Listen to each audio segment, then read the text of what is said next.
around the world this afternoon from the home of cricket here in Perth at the WACA ground. We greet you with the news that Subiaco-Floreat have won the toss and have elected to bat. And the earlier game today was the Colts under 21 grand final of the 2020 competition. The game was won by Subi-Floreat, making 87 off their 20 overs and bowling out Scarborough for 66 after 18 overs as the two teams file out onto the ground. Alongside me, for the benefit of our cricket.com listeners around Australia, it's Jim Allenby, who's played numerous seasons of English County for Surrey. No, I didn't quite make it to Surrey. There was a few others, but not quite there. You didn't play for Surrey. Why did I say Surrey? Because everybody else played for Surrey out of Perth. But who did you play with? Leicestershire for a while, Glamorgan for a while, and Somerset for a while. Somerset. Well, I had one S in it. Somerset down there at Taunton. Yeah, that's right. Yeah, some very high-scoring games there, that's for sure. But really looking forward to this one. It's just fantastic to have a grand final at the WACA. It's something as a club cricketer or not. It's something you really look forward to. It's you pencil in trying to get to a grand final, and it's it's lucky it's hosted here at such a fantastic stadium. Now there's a banner being hung over the fence by the Melville supporters that says Port's Corner. Now that's Drew Porter, for the benefit of our listeners, who is playing in his 14th grand final of cricket. 5 one-dayers and 5 2020 grand finals and 4 two-day finals. That's extraordinary. I had no idea that was the case. I think they've won a few of them. I think looking back years and years ago, they beat us, Clermont, in a one-day grand final in the mid-2000s. And yeah, I do remember playing him in a few grand finals here, and a huge amount of experience to call on that. And he'll be a really calming influence, you would have thought, amongst the group for those who haven't played in many of them. But they're a very, very good side and huge amount of experience and quality in there. Yeah, the umpires coming out. Here we got Steenholt and Trigg, is it? Can't quite see, mate. My eyes aren't that good, but I'll take your word for it. It is, you're right. Yeah. Umpire Trigg, umpire Steenholt, officiating in this grand final with so much at stake, and a great honour for the winning side to represent Western Australian Cricket Association in Adelaide against the other winning states in the 2020 Big Bash competition. Now, Graham Porter played some Sheffield Shield cricket probably 7 or 8 years ago, and his father, of course, played for Western Australia and also played some limited over cricket for Australia. Yeah, very proud history. Very fine cricketer, Drew Porter. For a lot of years, he's sort of made runs, taken wickets, huge influence obviously in the change rooms and on the field, and good on him. That's extraordinary, that 14 grand finals. I can't see that being done anytime soon. So opening for Subiaco-Floreat, it's Howell and Green. Cameron Green, I think he's only 19 years of age now, made his Sheffield Shield debut for Western Australia at Bellerive Oval and took 5 wickets as a 17-year-old. And he is opening, and he's been in pretty good form in two-day cricket, Jim, with a couple of centuries.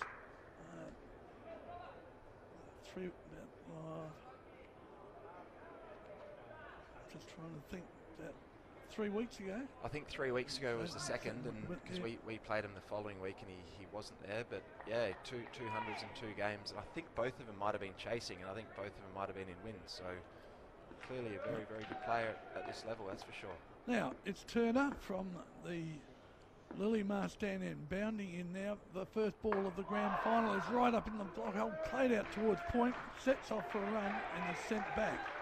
Green wasn't interested at all, but Howell was keen to get down the other end, as you would do, to get off the mark. But it would have been suicidal, I would have thought. Absolutely. You want to get that first run in a grand final. No one wants to get a duck in a grand final. But yeah, it's definitely no run there. A little bit of swing for Turner there, back in, which he's very well known for. He'll enjoy not bowling into a hurricane at Melville and having just a nice little drifting breeze at the moment. Lovely flowing action. Turner in again, bowls outside the off stump, and Howe flashes it outside the off stump, straight through to the keeper. Very lucky not to get a tickle on that. 2 slips, and there's a man at gully. Big gap between second slip and point. Deepest cover just inside the circle, and mid off. Mid on, man out at deep square, and short backward square leg. It's Turner, third ball of the opening over. Is over pitched on the off stump, but he can't find the gap. Plays it into the cover region, no run. Really interested to see how this innings goes. They've seen a really low-scoring game this morning. All the planning would have been around a high-scoring game here, I think. As I said earlier, the outfield certainly adds at least sort of 20, 30, even 40 runs at times on. So it doesn't look like it's going to be a huge scoring game. So really interesting how they go about it here. Turner in again. Bowls to Howe. Right up in the block hole. A beautiful swinging Yorker. Dug out by Howe. Back to Turner. He does his own fielding. Gee, that was another good swinging Yorker. Yeah, really good start, Ed. Set a brilliant tone here as Turner. He's bowled 4 good balls, 4 dots. Settling a few nerves probably for the fielding side, and looks like Howe's just very, very keen to get off the mark. As you said earlier, he's a little bit twitchy. The 2 slips go down. Turner on his way. Right arm over. Outside the off stump, he flashes at the 5th ball of the over. Dot ball. How would this be affecting Callum Howe? I think, if it was any other day, he'd probably be okay. I think being a final, you really do want to sort of get going, and he'll, no matter how much cricket you've played, and Callum's played quite a bit of cricket now, he's still going to be a little bit nervous here. It's 5 dots in a row is unusual in T20, so I think it's a really big ball coming up. Last ball of the opening over. Turner into Howe. Over pitch, and he slashes at this one out to mid-off. Short, the stumps just misses. He gets home for a run off the last ball of the opening over. But I think he would have been on his way if that ball had hit the stumps.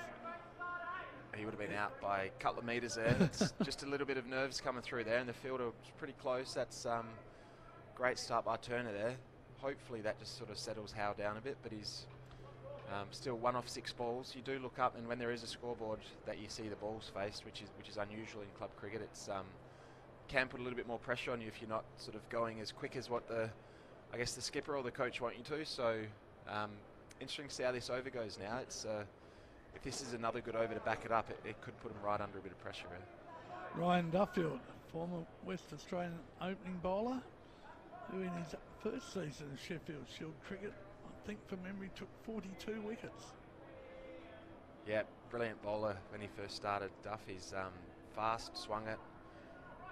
Had a few niggles, I believe, over the years, and struggled a little bit to stay on the park. But when he played, he just used to clean up batting lineups. He's, as I say, fast and swings it. Now Howe still on strike. Waits his first delivery from the left arm of Duffield. Over pitching on the leg stump. He comes forward and plays beautifully out through mid-wicket. All the way along the ground for 4. Yeah, a bit of a pressure release there. That's he's set 2 guys out in the offside. He's got a deep point and a third man. He's bowled basically a leg stump, half volley. And that's pretty much a free hit, that. And Howe will be feeling a huge amount better now. Just to sort of that risky single. Now he's got a boundary away, so he's probably going to settle in now. 1 slip. Man at backward point, cover mid-off. Duffield in again to Howe on the leg stump. Hits him on the pad. He works it into a leg slip region, and they'll take a leg by. So on the Kennards higher scoreboard, it's 1 for no wicket for 6 of 8 deliveries. This brings Cameron Green onto strike for the first time.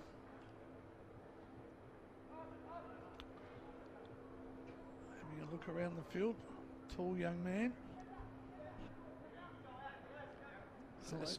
Drew Porter was at first slip. He's been taken out of slip for Green. Strange field he set here with a long on and a deep square leg without him having faced a ball yet, but they must know something about Green. No slips in place. Duffield on his way into Green, and he swings it. There's one on the middle stump, pulls it backward a square leg. It's racing out to backward square leg. It's going to be fielded just inside the line. Howe's coming back for the third. The return's on its way, but Howe is home and Green is off the mark. Yeah, it's not a great start from Duff. That's just on his hip, and that's a lovely ball to get first up for a batsman. We saw Howe 5 dots and then a risky single. Green's got quite a nice ball there to just sort of fill bat on ball. He's got away with a 3, and that's a great start to your innings. No wicket for 9. Subiaco-Floreat winning the toss and batting. Duffield into Howe. And Howe tries to whip this one away, doesn't connect, and he's beaten outside the off stump through to the keeper.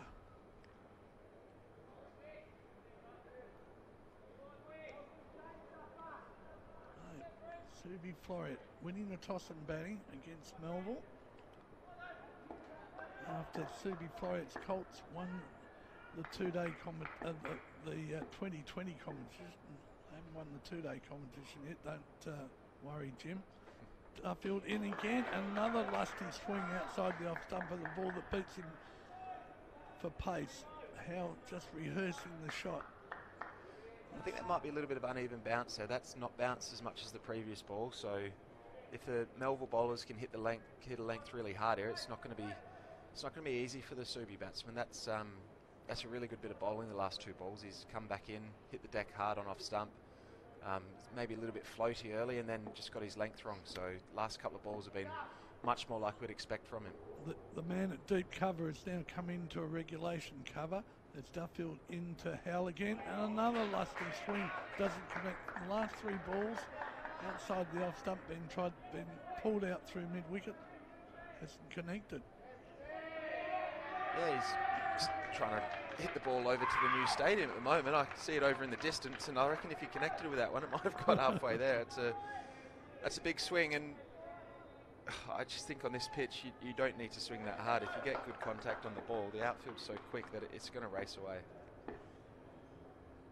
Duffield on his way in, last ball of his first over, and Howe again, he's been caught behind, and Melville have their first wicket. Howe caught.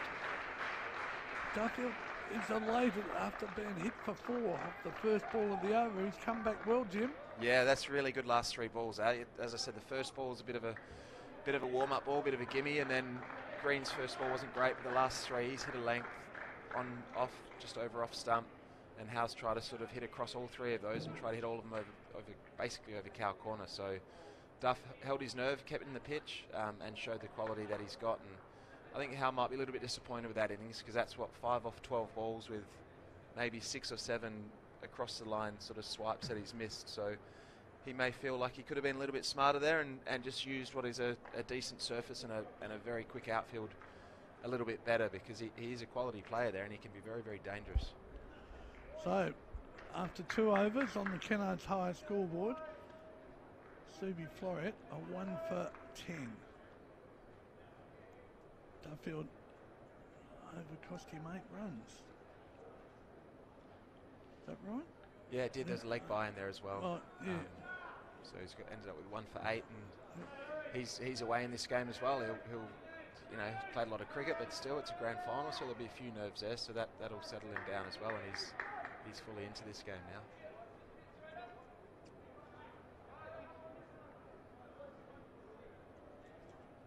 So Cameron Green on strike to Turner.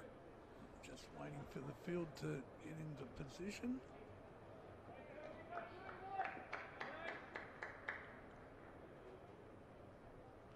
Turner on his way into Green. On the leg stump, he tries to work it down finally. Sets off for a run and then is sent back. The ball wasn't gloved quite cleanly by the keeper, but no harm done for Melville. Still 1 for 10. Started the 3rd over. He's been good here, Turner. He's just run in, basically he's just bowled like it's a 2-day game. He's just hit a length on and around off stump, and so far he's been good. It looks like Green here is probably going to look to be pretty aggressive. So Turner in again, bowled well up and lovely shot by Green, digging that one out off his middle leg stump. Works it just forward a square leg for a single. The single takes Green on to 4. New batter here, I think it's Jerry Faturis. Very aggressive younger player. He may have played this morning in the Colts. He was a Claremont Nedlands player till he made the move across to Subi a couple of years ago for a bit more opportunity. Plenty of talent, but interesting to see how he goes in a grand final here. Yes, you're right, Jim. It is for Tourist as he waits for the first ball from Turner in the middle stump, leads forward, plays down to mid-on. Yep. No run. He'll be ultra aggressive, I would have thought as well. He is in all formats. How old would you think Tourist is? If I'm guessing, I would say he might be 20. He left. He could be 21, so he's on that sort of Colt sort of cut off. So I'm not entirely sure if he did play this morning. Very small in stature is for Tourist as he lashes it one and is out. Being caught at point. Not the start Subiaco-Floreat wanted. Turner's got 1 for 2 against his name on the Kennards High scoreboard, and now Subiaco-Floreat 2 for 11. Yeah, that's. I guess it comes with youth. He's sort of come down the pitch there and tried to hit on the up through cover, and I guess maybe there wasn't a huge amount of information shared this morning, because I would have thought you wouldn't be looking for a massively high score. I would have thought you might just try and get used to the pace of the wicket and sort of knock the ball around for a bit and score a bit later in the innings. But Subi have come out very aggressive here, and it hasn't quite paid off at the moment. There's been quite a bit of playing and missing, and now they're 2 down quite early. So not quite sure who's coming here. But there's a big job now for these two, just to make sure they don't do too much more damage. You don't want to end up 3 and 4 down in the power play, because it's a very, very long way back from that. So Green walks out to meet the new batsman coming in, and I think it's Moldridge.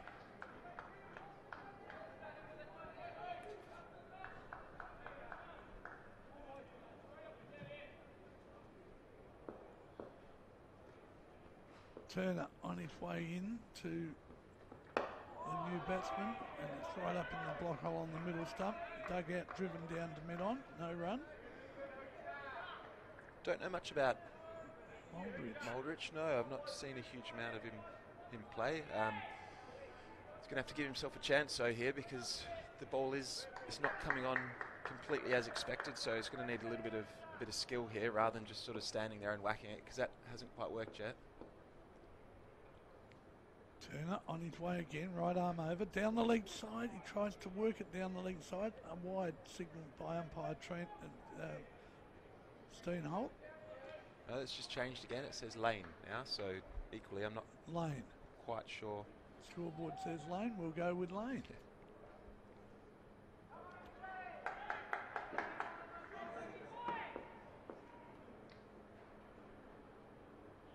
Just the one slip. Let's turn it in again to Lane. The new batsman, he goes for the big off drive, doesn't connect, the ball misses the edge of the bat, and another successful over for Melville by Turner. 2 overs, his figures 2 overs, no maidens, 1 for 3. Yeah, he's been brilliant here. He hasn't tried to do anything apart from just hit a length sort of on the stumps, which early on in T20, I think you can get a bit carried away, changing things up too much. So far, that's worked. So far, there's a little bit in the wicket, and he's made he's made great use of it. And he does it week in, week out for Melville, and it's good to see him do it here at the WACA as well.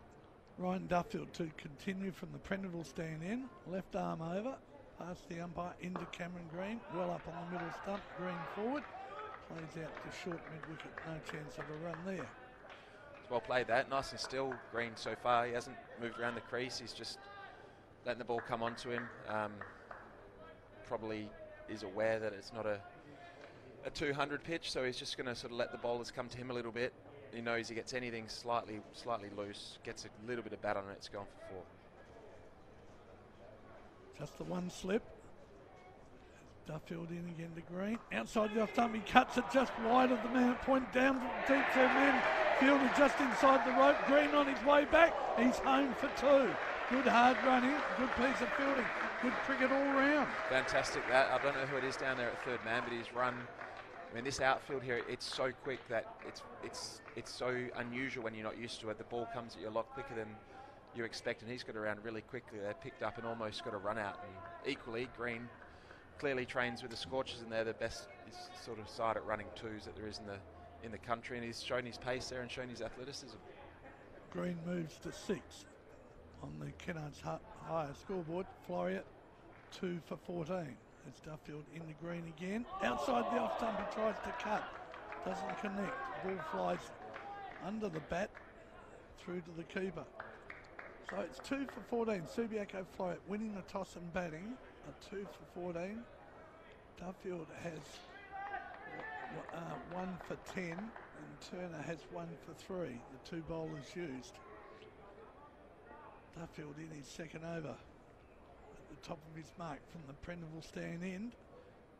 Into Green again, and Green comes forward and works it out towards square leg. He looks for another 2. He's coming back for 2. The return's on its way again, just wide of the stumps. Just gives Green a little bit more time to get home for another 2 runs. Green to 8.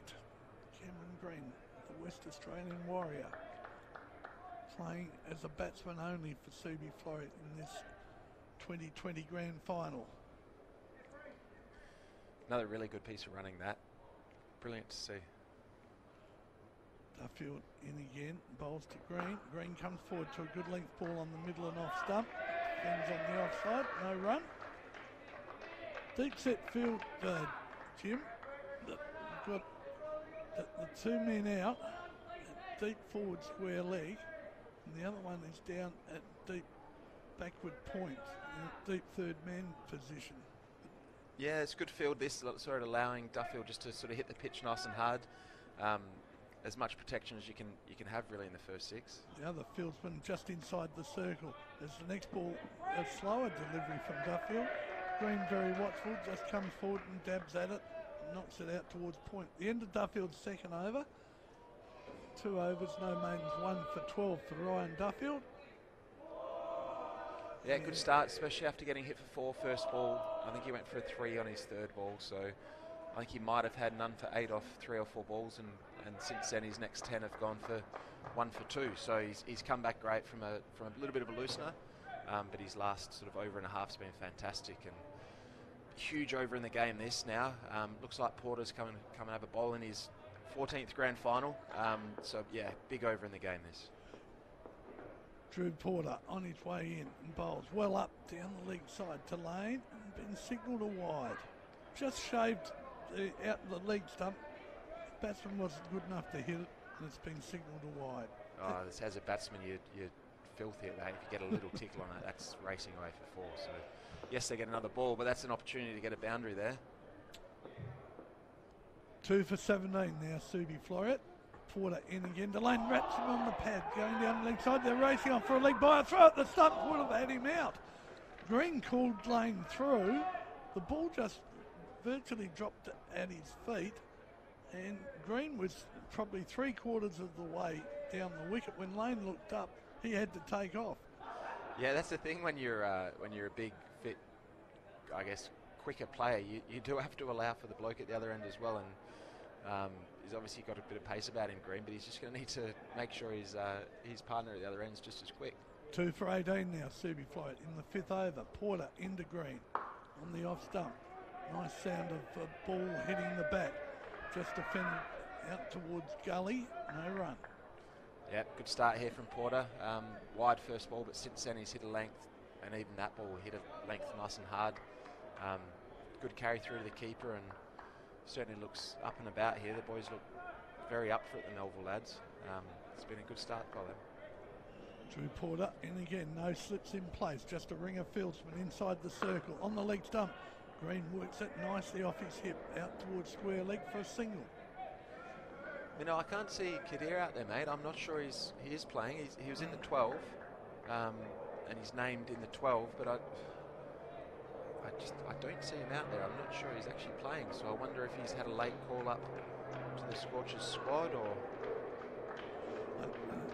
It's interesting you say that, because as I speak there's a whole lot of Scorchers supporters coming in their orange tops, who are obviously coming in for the grand final here, and then we'll be walking over the bridge to the game tonight. Next ball to Lane on the leg stump, work back with a square leg, The return's on its way back, but Lane's very quick between the wickets. He's home for 2 to get off the mark. Yeah, good bit of running that. Subi so far have shown, I mean, there's been a couple of run-out opportunities in the ring, but so far they've shown a lot of aggression in their twos. I'm sure that would be something that they spoke about before the game, how quick the ball gets to the fielders. I mean, they're often throwing off balance unless it comes straight at you, so they're making the most of that so far. 2 for 21. Porter in, bowls well up on the middle stump. Lane in behind it, defends down to mid-on, no run. Good to see those Scorcher supporters coming in and having a look at this grand final, which is going to be a great honour for the team that wins it. Not only the title, but the fact that they will be travelling to Adelaide, as you said, Jim. Oh, it's huge. It's to such a good represent idea. WA. Yeah, it's a massive sort of bonus at the end of it. It's something all the states sides are talking about. Just the one slip in place as Porter in again, bowls well up to Lane. He works it nicely out towards the widest mid-on for another single. 2 for 22 on the Kennards high scoreboard. Yeah, and I mean it's for guys playing club cricket who don't play cricket interstate or used to travelling. It's a huge sort of, as you say, a huge honour to represent WA in that Premier T20 sort of national comp that's in Adelaide later this month or early next month. A couple of days off work as well, which would be nice. Probably, decent hospitality after the game, I would have thought, and just a chance to play against some new players when you're used to playing the same guys each week. I believe the prize money for this game is decent, but if you win that comp, it's even better. So from a financial point of view for the clubs, it's a nice little bonus too, and just great to see that CA are investing back into Premier Cricket. Yeah, well done to Cricket Australia in bringing this competition to the competition around Australia for club cricketers. Premier League cricket, who will be the #1 Premier League 2020 champion in WA? And better still, who will be the #1 2020 team around Australia? We'll find out in about 4 weeks' time, I used to say, in Adelaide. First things first, who will it be? Will it be Melville, Subiaco-Floreat? They've won the toss and batting, and they're 2 for 23. Outside the off stump, the next delivery from Duffield. A swing and a miss. A late cut, not successful. Yeah, it's we keep saying it's such a great initiative to add something more into this game. I mean, it's a huge thing to win a flag for your club, but equally to have that extra trip at the end of it. I know the Melville boys were stoked after they beat us in the semi, and fair enough as well. I think most of these blokes looking at them do work pretty hard, so a couple of days off would be well received. One slip, Duffield in again to Lane, forces him onto the back foot, and he plays quietly out to short mid-wicket, takes a single. Yeah. They were 2 for 11 at Subiaco-Floreat in the third over, and now 2 for 23 in the sixth over. Yeah, it's been a good few overs here. They've kind of reined it back a little bit and been a bit more aware that they can't sort of lose too many wickets up front, and I think these two have played quite sensibly, and it's good to see some clever cricket being rewarded as well. Now, Duffield on his way into Cameron Green. Off stump, he opens the face of the bat, glides it down through the vacant gully, down to third man for a single. He goes to double figures. First batsman in this grand final to reach double figures, Cameron Green. He is 10.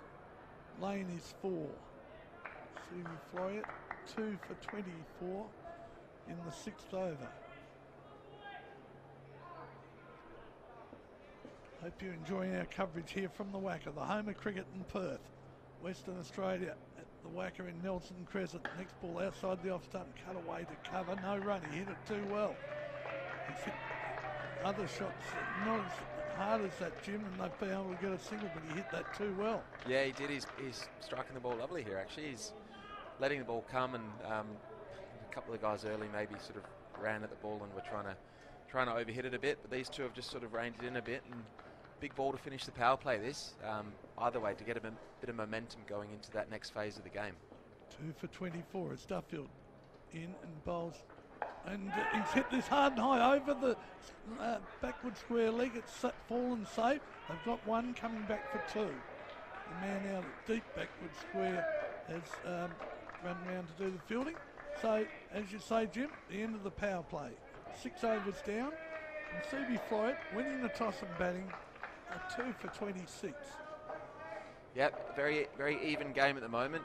Two wickets. I think Melville will be happy with that. 26 runs after a couple early wickets isn't the end of the world for Subi either, having had a low-scoring final here this morning in the Colts. I was completely wrong about Kadir. He is here because he's about to bowl, so that's clearly my aging eyes once again failing me.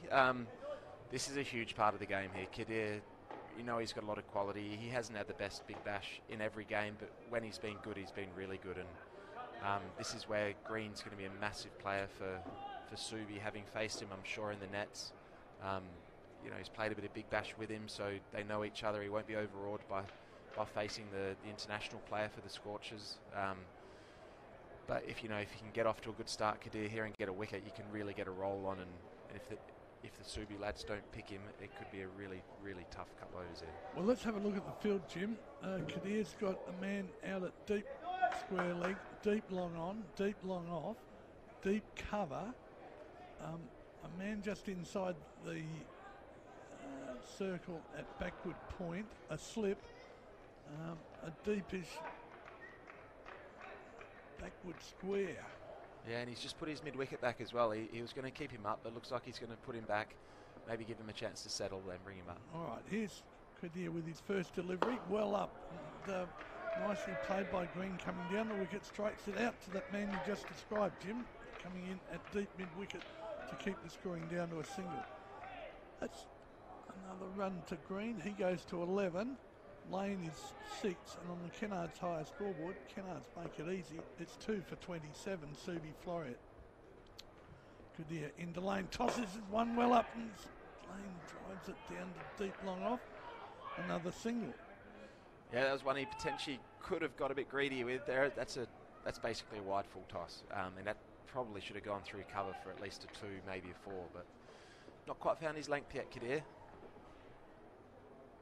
2 for 28, Subiaco-Floreat. This ball's well tossed up on Green, down the wicket. Looks for a single as he plays it out to short cover. It wasn't there. A little bit of spin there as well. As you say, well flighted. That has spun a little bit, so could be really interesting this. Melville have got another couple of spinners too, so huge part of the game. One slip goes down. Kadir into Green. He's down the wicket, driving out to deep mid-wicket. 1 run the result. I'd love to see him keep that fielder up at deep mid-wicket there. I mean, he may have played a different shot, but that's gone in the air, basically straight to him. He's an international bowler. I'd love to see him put the batters under a bit more pressure. Kadir into Lane. This ball does spin viciously, pitching just outside the off stump. Well played. He had to watch that right onto his bat that time, Lane. Yeah, he's played that well. That was a wrong, and it looks like he's picked it. So that's good news for him. Kadir in again to Lane, and he laces this one in the air. It's falling safe in between the two fieldsmen out at deep mid-wicket and coming around from deep long on. And the batsman get 2. Got 2, mate. Yep, yeah, that's a nice 2. Shot. It's slog sweep. The deep mid-wicket came up for Lane, and he's sort of hit it exactly where he was. So interesting that they're choosing to have the mid-wicket out for Green, but in for Lane. It's, I guess, in my experience, sometimes the better players or the guys who haven't seen as much of a spinner may, play that slog sweep a bit more often. Someone like Green, you probably want him taking a risk because if he bats through the innings here, he's going to end up with a match-winning score. So I'd like to see them probably attack him a bit more with Kadir, who is their, in theory should be their best bowler, being an international bowler. Had the field up for Lane and he took advantage of it and hit him over the top. So interesting start there, Kadir. It was a bit of spin, but Subi looked quite comfortable and quite keen to take him on as well. 5 runs from the Kadir over, Jimmy, and another bowling change. Kerr Shepherd. Now he's a wicket taker in 2-day cricket. Nothing to say that he's not a wicket taker in 2020 cricket. Yeah, very good bowler, this fella. I think one of the best bowlers in the comp that I've seen. Anyway, here comes Kerr Shepherd. Right arm over, past the umpire, in bowls to Green, who's forward to a good swinging Yorker on the middle and off stump. Lays out the short cover. 2 for 31 on the Kennards' high scoreboard in the start of the 8th over. That's the thing with Melville, they don't have a weak link with their bowling. You know, you look at their bowling attack, and so far this is their 5th bowler used, and he's, you know, arguably one of their better seamers as well, with another couple to come. So got all bases covered here, this bowling attack. Shepherd in again to Green. Oh, wraps him on the pad as he comes down the wicket, looking to hoik it over mid-wicket. Doesn't connect, the ball just balloons out onto the offside. Porter coming across from the point that does the fielding. Port's corner, big sign hanging over the fence in front of the famous old WACA scoreboard. Big group of supporters all wearing Melville colours. Shepherd on his way in again to Green. And Green whips this one off his middle stump out towards square leg, and that's going to race into the boundary for 4. I think that's only the second boundary. I think it is, mate. That's a nice shot. That is just probably a little bit full there, Shepherd. The previous 2 were a bit sort of back of the length. That one's not quite a half volley, but full enough that Green could just sort of walk across and clip that through. Basically backward square leg. Yeah, backward square leg. I said square leg, but that's where I thought it was going, and then I picked it up. How do you have much trouble picking the white ball up? I have trouble picking every ball up at the moment. Shepherd in again. The Green, he's hit this hard and high out through mid-wicket. It's going all the way. No, just a couple of metres inside the rope at deep mid-wicket for another boundary. Beautiful shot. Once again, a little bit full. Green sort of got across the crease a bit and hit him over mid-wicket. Shepherd's just gone away from his first 2 balls, which were back of a length, hitting the batsman on the splice. His last 2 just a bit full. Interesting to see if he comes back here maybe with a slower ball or slightly shorter length. But a couple of really good shots from Green in a row there. Shepherd on his way again to Green. He's hit this one. Oh, he hasn't timed it as well as he could. I think he might have got that on the end of the bat. It's gone for a dot ball to a man fielding at short mid-wicket. That previous boundary that he hit for 4 out through mid-wicket, I thought was going to go all the way. If it had been on the other side of the ground, it would have been 6, because he's hit it to the longest boundary on the WACA today. Yeah, it was a nice shot. It's hit it a good probably 70 metres, but that is quite a long boundary out there today. As you say, the other way, that's probably on the hill. Yep. Big strong boy, Green, and he's just getting underway here, and clearly a massive wicket for Melville, because he can clearly play, and they're going to need to do something different here. Green is 20, Lane is 9. Next ball, Shepherd, and then he drives it back past Shepherd, who couldn't get down to field that ball. They pick up another single. So 21 to Green at the end of the Shepherd over. That was a good over for Subiaco-Floreat. Yeah, we're just seeing here the batsmen who are giving themselves a few balls to get in, get used to the pace of the wicket. You know, that over's gone for 9 without there being much of a risk at all, and that's why I was a bit surprised early on that the batsmen were sort of trying to overhit the ball. Green's given himself a good sort of 5-10 balls to get in. So is Lane, and they're going quite comfortably now. It's you know, even though it's not a massive score so far, only on 40, but it's only 2 down and giving themselves a chance to get, I would have thought 110, 120 maybe enough today. So giving themselves a good chance, making sure they're facing plenty of balls, getting used to the pitch, and you know, once again a big over for Kadir coming up. Kadir starts a new over, his second of the innings. It's well pitched up, nicely driven down to wideish mid-on for a single. Subiaco-Floreat winning the toss and batting on 2 for 41 on the Kennards' high scoreboard. This is the 8th over. Lane gets one well flighted right up in the block hole, dug out, and a crowd catch as it's played back to Kadir, who skips across to the other side of the wicket and takes the ball on the full after it being a bum ball. Next ball by Lane is hit out to deepest mid-wicket for a single. Lane, he's getting close to double figures. He's 9. Green is 22. Kadir in his second over. No wicket for 7 currently. Kadir into Green. outside the off stump. Cut away nicely, just wide of the fieldsman in the gully, and they'll take a single. First ball that Kadir's bowled into the wicket. The others have almost been Yorkers, half volleys. That one he's bowled into the pitch, a little bit slower, a little bit shorter, and it has spun quite a bit. So I think that's probably going to be his length that he's going to need to bowl, and from what I've seen, that's probably the length he hasn't quite hit as well for Perth either. 2 for 43. Short ball. Oh, he's hit this in the air and it's going to land safely. He didn't time that at all well. Got that low down on the bat and the ball just ballooned over Kadir's head. The fieldsman deep at mid-on and that deep mid-off had plenty of time to get the single. Absolutely. That's, once again, great length, and it's just showing the batsman struggling when he hits a good length. Kadir into Green. Green comes down the wicket and drives this out to deep cover. The man off the rope at deep cover very quickly onto that ball. They thought about taking a second one, decided against it. Wise decision. The end of the Kadir over. He hasn't been expensive, Jim.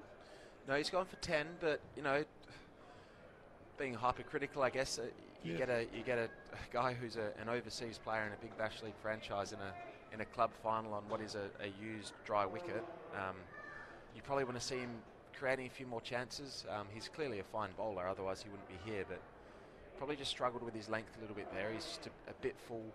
Every ball he's bowled slightly short or slightly on I guess a good length has spun, has troubled the batters, but he's just been a little bit full, which might just be a symptom of T20 where spinners can try and get the ball under the bat, but from what I've seen, the better ones, they do sort of bowl into the pitch, and especially when they have a wrong-un or a deucer or something else, it makes it tough for the batsman. So, yep, not a bad start economy-wise, and now it looks like Turner into the attack, bowling leggies from the other end, so interested to see how he goes about it. Subiaco-Floreat 2 for 45 at the start of the 10th over. And Green down the wicket, uses his feet beautifully, gets to the pitch of the ball, drives down the deep long on for a single. Green to 24. Green 24, Lane is 11, and it's 2 for 46. Turner in, outside the off stump, cut away midfield at point by Porter. Got through him, might have got beaten by the spin, Jim. Yeah, he's played way too much cricket to get done by the spin there on a cut shot. He's better than that. Anyway, I hope Melville don't lose by a run. He won't live that down. Turner in, bowls once again to Green. He works it off his middle stump out towards deep mid-wicket. Coming back for the two, the return's on its way, but good running again. And Green adds 2 more to his total, and that brings up, no it doesn't, it's only 49. 2 for 49 on the Kennards higher scoreboard. Kennards make it easy. Green is now 27.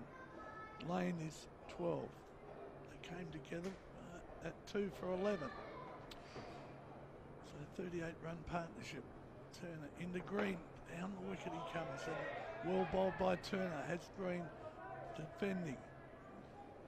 Had to check his shot then. Yeah, great length again from Turner, that. Not too full, just bowling into the pitch. He wanted to send it into the Prendeville stand, and then he realised he couldn't, and he defended it. Turner in again, and this time he jams down on the ball. The throw at the stumps will have Lane in trouble, but good running again. The bails came off, but Lane was home. Yep, big feature of this partnership. Not only a lot of pressure when they came in, but they've run really well. They've not tried to overhit 6s or 4s or anything. They've just played sensibly and run Melville around a bit here. They're very aggressive with their running and quite patient with the batting. Turner in again to Lane. Oh, he gets one off the bottom of the bat down through a vacant slips area for 1, 2. Back for the second now, so not the most convincing shot. In fact, could have been classified as a little bit lucky that he didn't play it on. Yeah, not a bad start for Turner though. He's gone for 7 there. Almost created a chance that last ball. Now for the rest of the innings, if they can, what is their halfway point? They're on 52. I think Subi will be looking at, you know, if they bat really well, 130. I don't think they're going to need any more than that. But if Melville get a couple of wickets here, they probably feel like they can squeeze a bit and keep them to 100. So, you know, every over from now on is massive in this game, and any wickets for Melville, especially if they can get 2 and an over or something like that, will be huge. Subi, on the other hand, if they keep ticking over at 5, 6 and over, can really launch the last 5 and get a very defendable total. So Kadir into Cameron Green. And Green comes forward, drives down to Whitish mid on for 1. Filton running onto it now. They were thinking of the second. It wasn't there. They're fielding pretty well, Melville. Yeah, they are. They're moving very well. Very well-trained side. Tomo's a fantastic coach. They've played here a lot, so they understand the dimensions as well. Kadir in again to Green. Short ball, getting up waist high. He pulls it out to mid-wicket, but straight to the fieldsman at deep mid-wicket for another single. Now, it's 2 for 54. The Subiaco Lions, 2 for 54 in the 10th over. Kadir in again to Green on the back foot. He hammers it out towards point. The sweeper at deep cover point would mop up. Another single. Played really well, these two. They've, like I said earlier, they've run brilliantly. They've not got too greedy. They're just taking the runs that are on offer, and the field's set back quite a bit now, so there's plenty of gaps around. Cameron Green, 30 off 30 deliveries. Lane gets a one that he just defends out to backward point. Lane has faced 20 deliveries for his 15. Green, as I said, 30 off 30.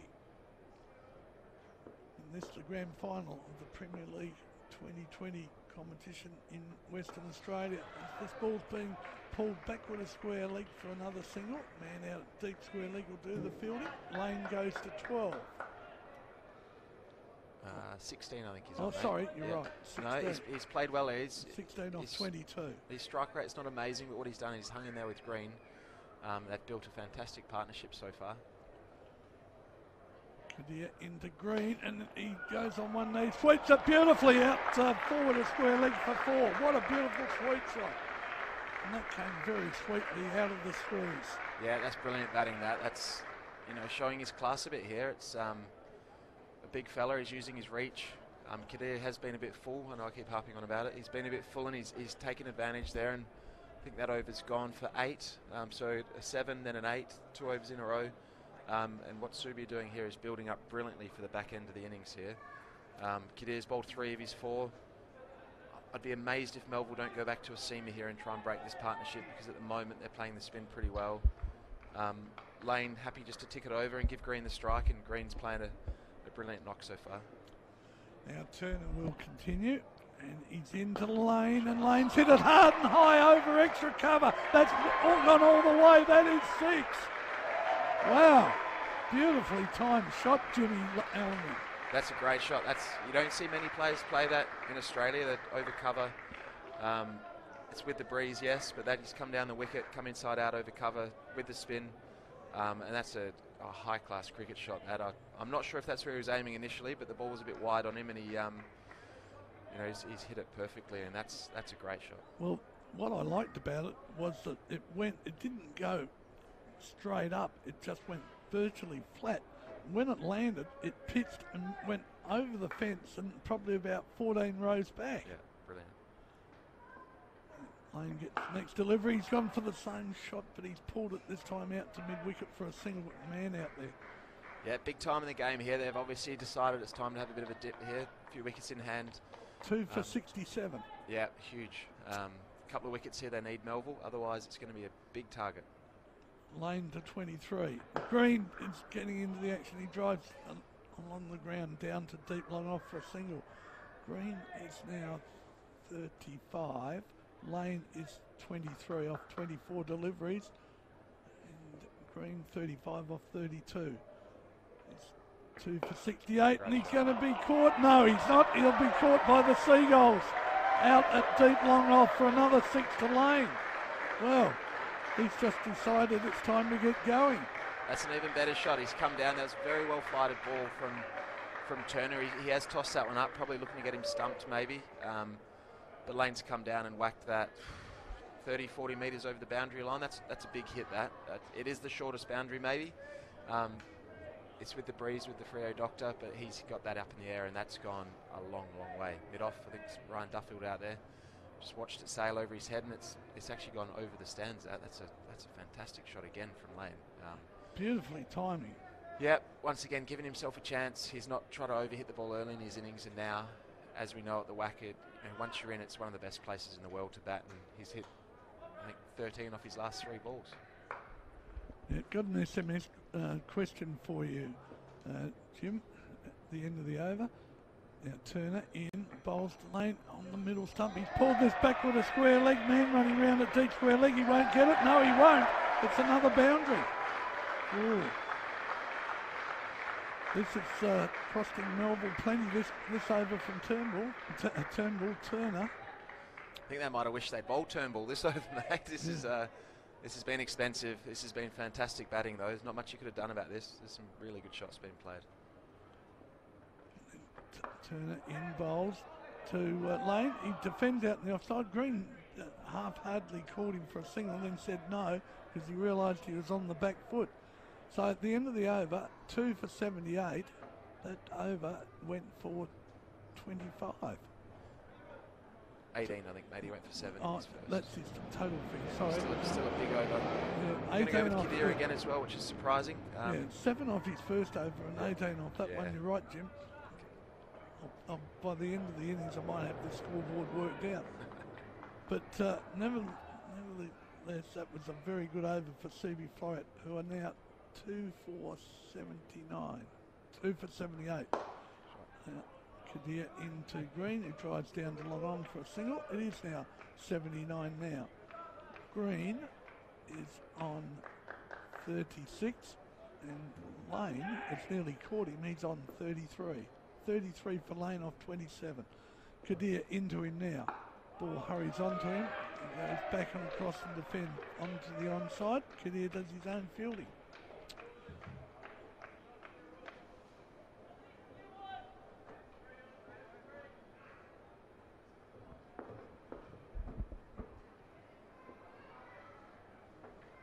Kadir into Lane, and he goes for a big hit. Appeal for a stumping, not out.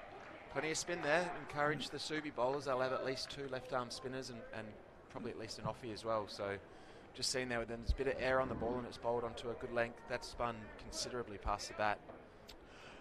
SMS listener asked the question. Great to see Max Klinger getting a farewell game for the Scorchers tonight.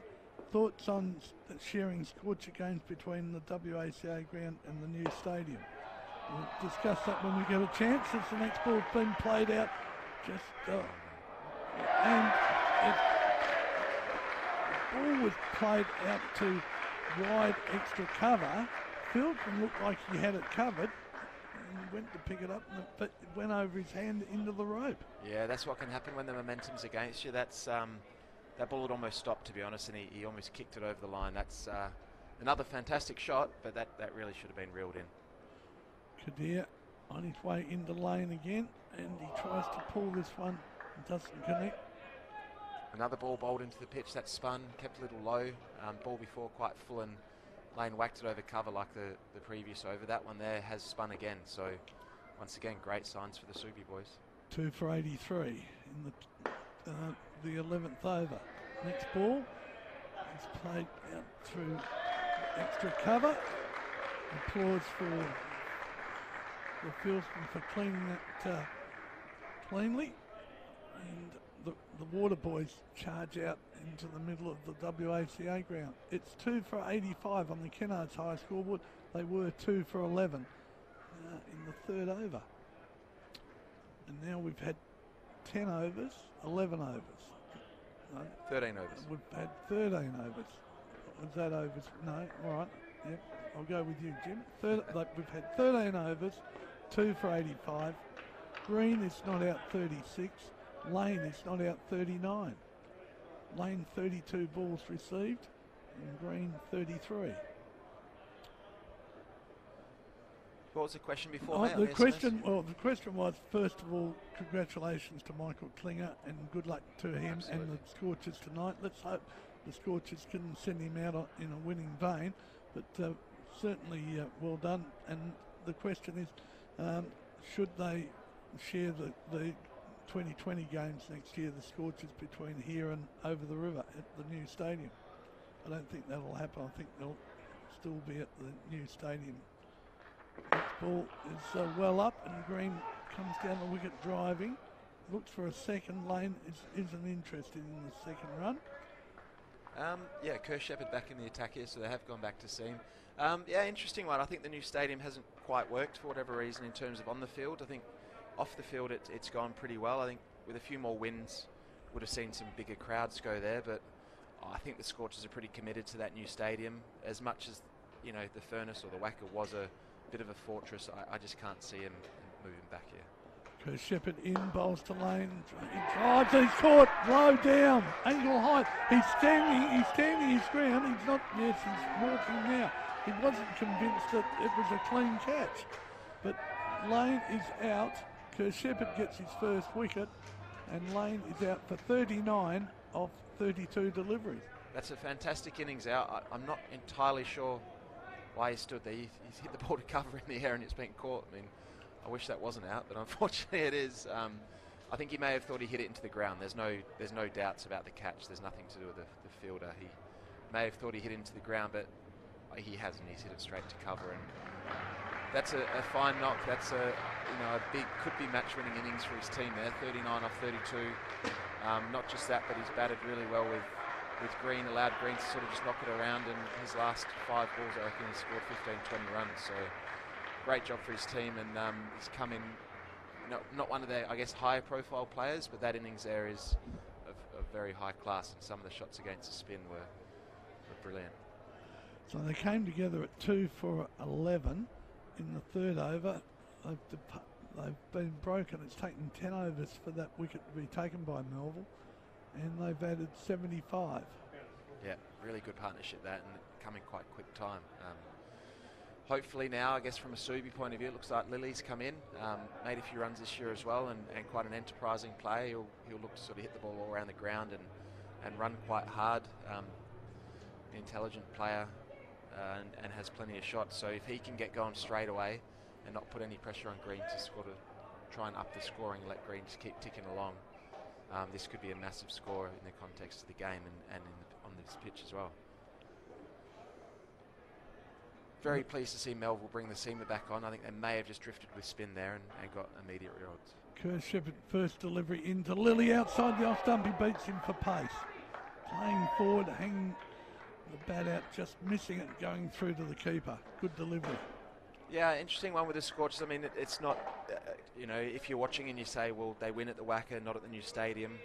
There's always a bit more to it than that when it's T20 cricket. It's not always just about results. You need to put on a good show, have a good facility, and that news, the facility at Optus is a good facility. So I think, unfortunately for Perth.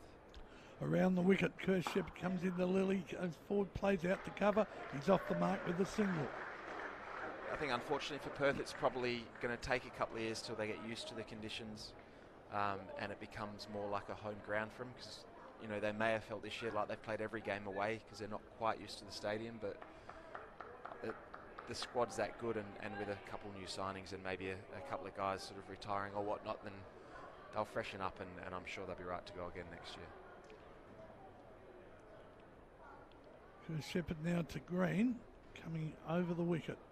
Right arm over into Green, well up in the block hole. He digs it out and drives it down to mid-on. They've got one, they're coming back for 2. Lily's going to the non-striker's end, and he's home.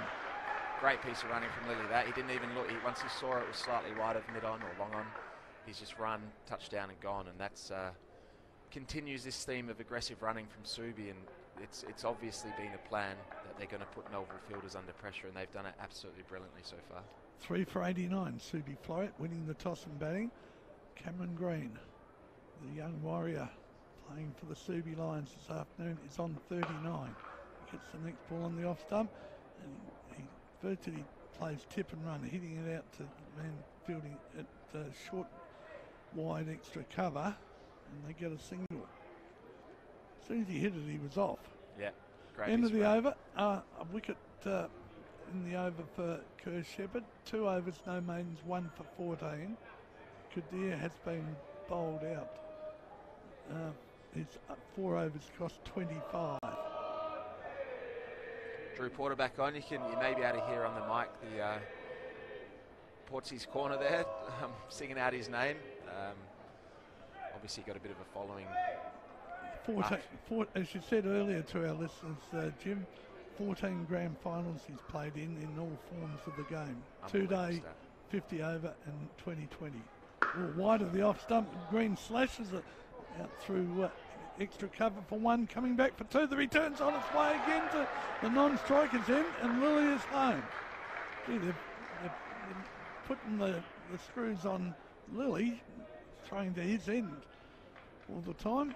Yeah, absolutely. Another very aggressive piece of running. A good throw there, he would have been out, but I guess Lily's just backing that. He's not going to get a throw straight over the top of the stumps. Porter in again to Green. Full pitch on the leg stump, and he pierced the field on the onside, out through mid-wicket for four. One bounce over the rope. Brilliant shot from Green. That he's walked across the crease. Porter's almost nailed his Yorker perfectly, but just missed it. Walked across, and that is a short boundary out at mid-wicket. He's hit it beautifully. One bounce for, smacked into the fence. Almost bounced back to the field of that one, actually. He's hit it that hard, so... Green is 46. Green here, 46, and looking like he's going to be ultra aggressive, and this could be a really interesting last 5 overs. 3 for 96. This ball's well up on the middle stump, driven down to long on. Lily looked for a second one, but Green put his hand up and said, no, don't try. Yeah, Lily needs to remember Green played this morning as well. No matter how young and fit he is, it's still going to take it out here. So what he doesn't want to do with his running is run the bloke out who can potentially get 70 or 80. So far, Subi's running has been fantastic. Lily's come in and shown a huge amount of energy and got Green on strike. And now it'll be up to him probably just to look to get a one and give Green the last 2 balls of the over. 3 for 97 as Porter in, bowls to Lily. He opens the face up, glides it to backward point, straight to the field for no run. The other thing for the benefit of our listeners that might have just joined us, Subiaco-Floreat defeated Scarborough in the Colts 2020 Grand Final, and 4 of the Subiaco players in that Colts side are playing out here this afternoon for the right to win the 2020 competition and go to Adelaide in a month's time to play the other states. Porter in, bowls on the leg stump to Lily. He turns it on the onside for a single. Lily goes to 2. Off 4 balls, he's faced 4 balls. Green has faced 39 balls for his 47. He comes on to strike, and it's 3 for 98. Yeah, decent score so far, especially after this morning. We thought maybe the wicket might have a few tricks, but it's played pretty well if we're honest. It has spun, but the wicket looks pretty good, and they're going to get a decent sized score here. Porter in, wide delivery and a wide call. That takes the score to 99. Drew Porter can't believe umpire Steenholt has signalled a wide. Yeah, I think Green's moved across a bit and Porter's gone slightly wider. That's one of those as a bowler, you just want to get out the over. You've had enough. Last ball, but you know that probably was a wide and the right call by Trent, that one. Quite a few spectators here, I'm sure, are going to make their way over to the Scorchers game at 6:15 tonight. Next ball's driven down to deep long off. 1 run the result, and that's 100 up for Subiaco-Floreat. 3 for 100 and 14 overs completed. So 6 overs left, James. Yeah. 3 for 100 in the 14th over. You were talking at 130? Yeah. Well, you never know. If they get Green out here, they might be able to restrict him.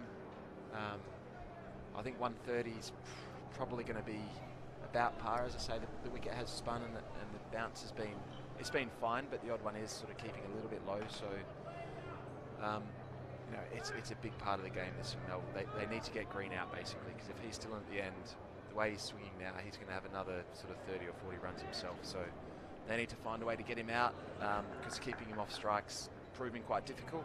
Lily's ran well and run those 2s well. So I wouldn't be surprised if Duffield here maybe bowls a few slower balls, tries to get him to hit one straight up in the air. Last over for Duffield, he's in, first ball of the over, and it's edged down to the rope for 4, and that's 50 to Cameron Green. 52 to Cameron Green, and it's taken him 40 deliveries. 52, 40 deliveries for Cameron Green, and Subiaco-Floreat advanced to 3 for 104. Just a nice little edge through where first or second slip would have been. It's the best place to hit him in 2020. There's never anyone there. Yeah, unlucky from Duffield there. He's done the right thing. He's hit a good length. But Green, fair play to him, hasn't tried to slog it. He's just waited for it to come, and although he's edged it, he was trying to hit it in that general direction. It is a tiny boundary down there at third man as well. So a ring of fieldsmen around the middle of the WACA on this grand final of the 2020 competition in Western Australia. Ball's played well bowled by Duffield. He's bowled it on the middle stump, and Green's just dabbed it out on the onside, set off for a run, and Duffield sprinted to field it, and Green changed his mind, which was the correct thing to do, I think. Man out, deep long on, deep mid wicket, deep backward square leg.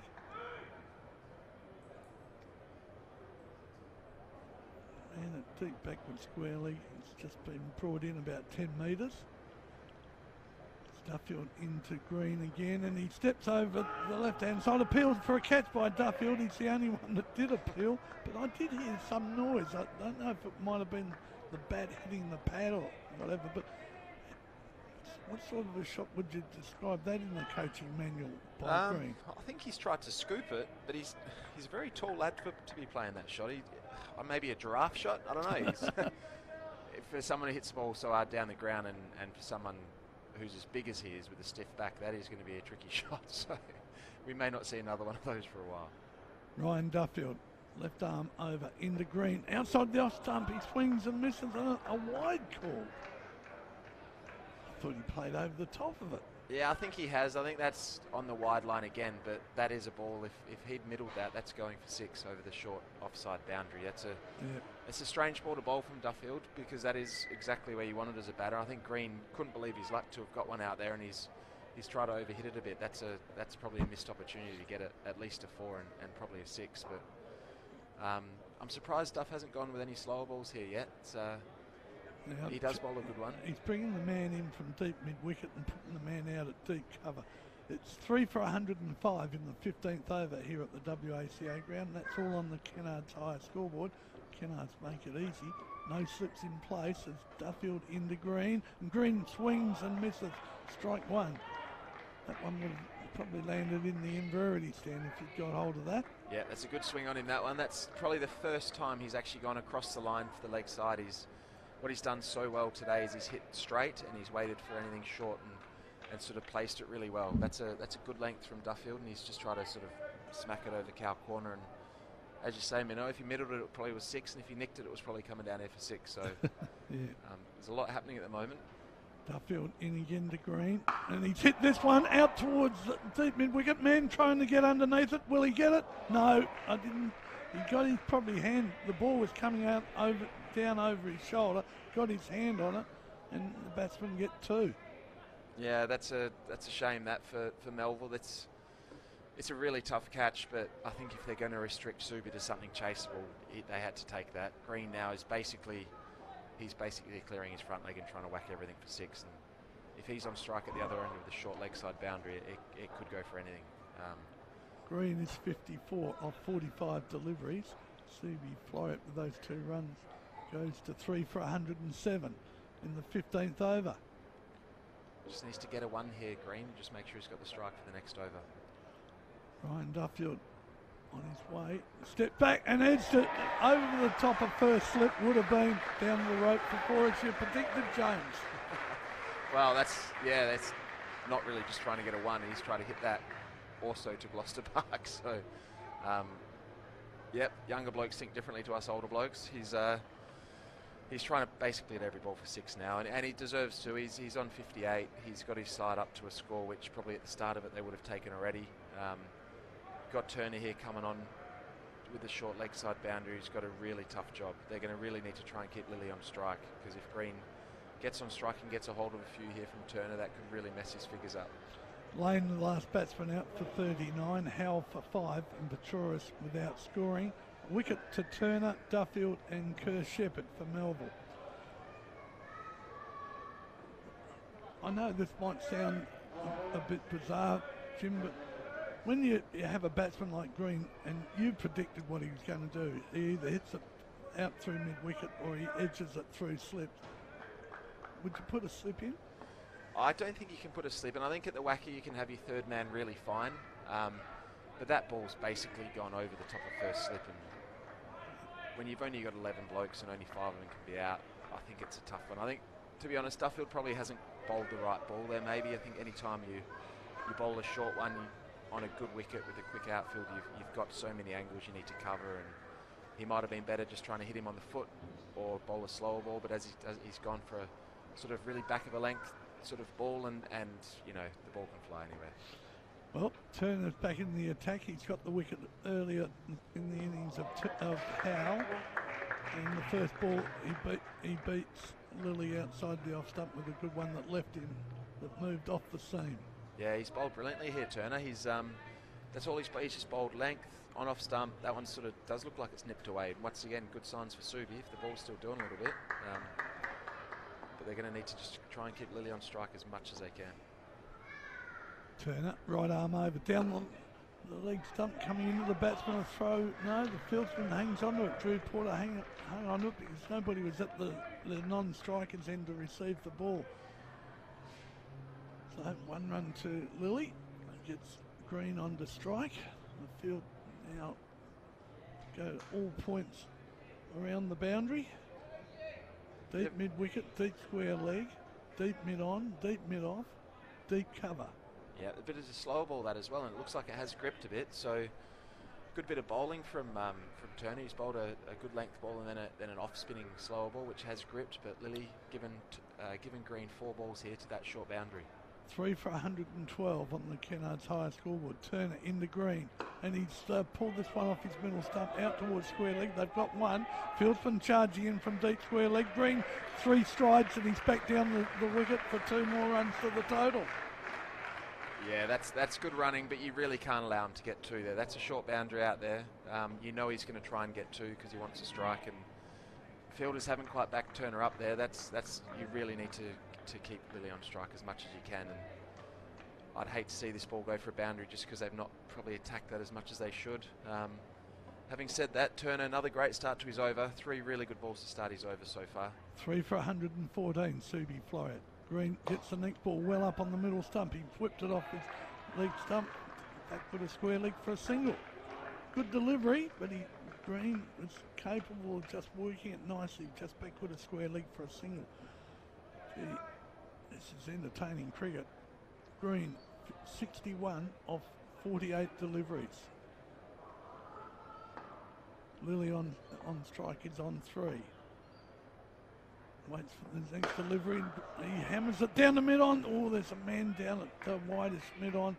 But he picked it up off the first bounce, and that was really travelling. Yeah, he's starting to hit him okay as well now, Lilly. He's given himself 5 or 6 balls. That was his 7th ball. He's just tapped it around, got Green on strike, but he got one to hit there, and he's probably only a couple of yards away from hitting that for 4 or 6. 7 deliveries Lilly's faced for his 4 runs. As Turner into Green, and he's tried to hit this into Trinity College. He's hit it into his pad, and he didn't know where it was. Turner's raced down the wicket to underarm the ball at the stumps, but Green just got back in time. Yeah, that's a great over from Turner. That he's bowling at the tough end with a short leg side boundary. Mixed his pace up, couple of off spinning slower balls, a couple of Yorkers. And that's a very, very good over because that could have been messy. It's been a big few overs so far for Subi, and I think that's only gone for maybe 5 top 6 runs against a guy who's trying to whack every ball for 6 or 4. So shown a lot of class here so far. Turner up front with a new ball and then a few change-ups at the back end. Jim, he's bowled 3 overs, 1 for 8. Yeah, it's fantastic. His first over went for 1. Yeah.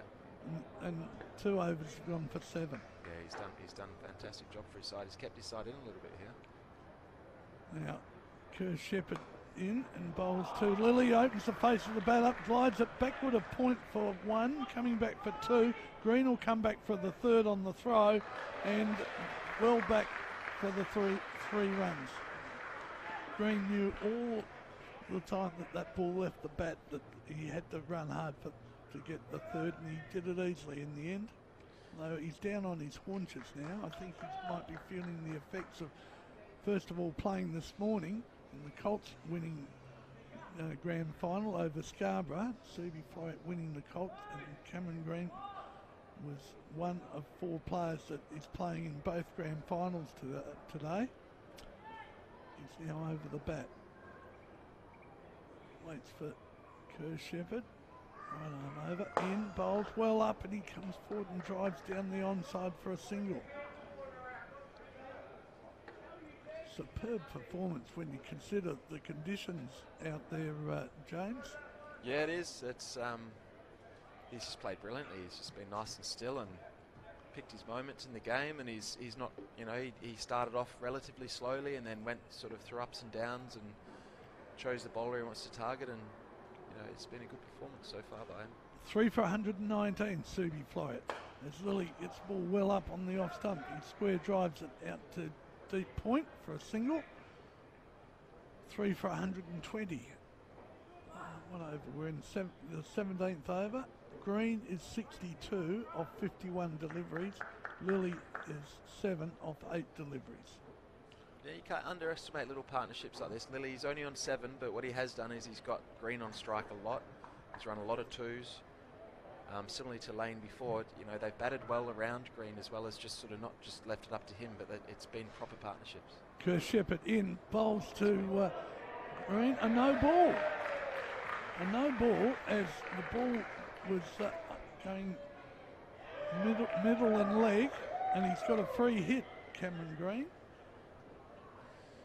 Yeah, that's a beamer. That's a high one. Obviously accidental, but that's not what you want at this stage. Green tried to scoop it. Tried to scoop that one as well. Yeah, he tried to scoop it, didn't work, and now he's got a free hit. We could see the world's biggest swing ever here. I think he's been swinging hard enough anyway, but now with a free hit, he's got a full license. Kerr Shepherd into Green, and you're right, he's got a top edge on this one, going over down to the rope for 4 at Beckford Point. Well, big swing, top edge, and away she flew. Yeah, it's just getting away from Melville a bit. It's such a dangerous time in the game when you've got a bloke in who's just trying to whack it. He's tried to hit that over basically long on, and it's gone over third man for a 1 bounce 4. So the ball's flying all over the place, and they really do need him out if they've got any chance in this game. Kerr Shepherd in again to Green, and he's moving across his crease. In the air, he's going to be caught, and he's out. Caught just inside the circle, and Green is out for a hard-hitting, well-played 66 for Green of 52 deliveries. Kerr Shepherd gets his second wicket at a cost of 24 runs. Yeah, and he's tried that scoop again. He's tried it 3 times this innings, got no runs and got out once, so it might be a shot he may need to sort of either get better at or choose his moments a bit, because that's a strange option. But he's played so well there. That's a fantastic knock for his club.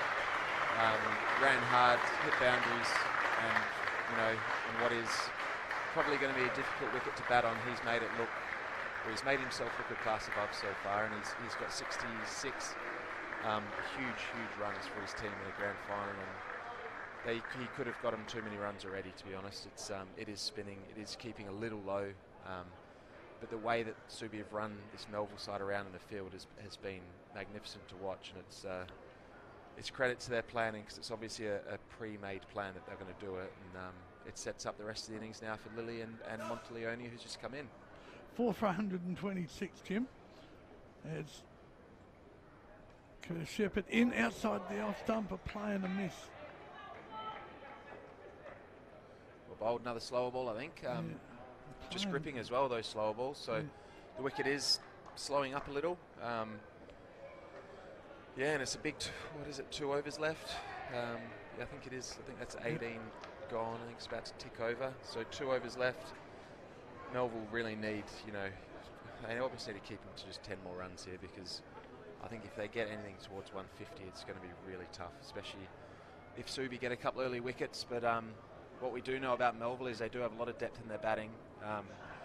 They do have some clean ball strikers the whole way down, but it's going to be tough. It's going to be a tough chase no matter what they end up with. Now Turner, with ball in hand. This is his 4th over. Been very economical in his first 3 overs. 1 for 8 from 3 overs. He's about to start his 4th over.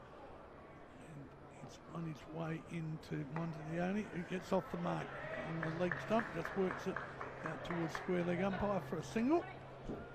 Subiaco-Floreat, 4 for 127 on the Kennards higher scoreboard. Yeah, good start for Montaglione. No one's going to duck yet in the grand final, so they'll all be happy they've got at least a run. Very good cricketer, Montaglione, good bowler as well. Played a lot of cricket for Subiaco-Floreat. Now Lilly waits for Turner. And on the leg stump, he comes forward and plays back past the bowler on the offside. Gets another single, 4 for 128. Lilly goes to 9. Faced 11 deliveries. Montaglione on to strike. Yeah, now he needs to have a dip here. He's got the short leg side boundary. He's got off the mark. 4 balls left with him having a short leg side boundary, so he needs to try and have a crack here.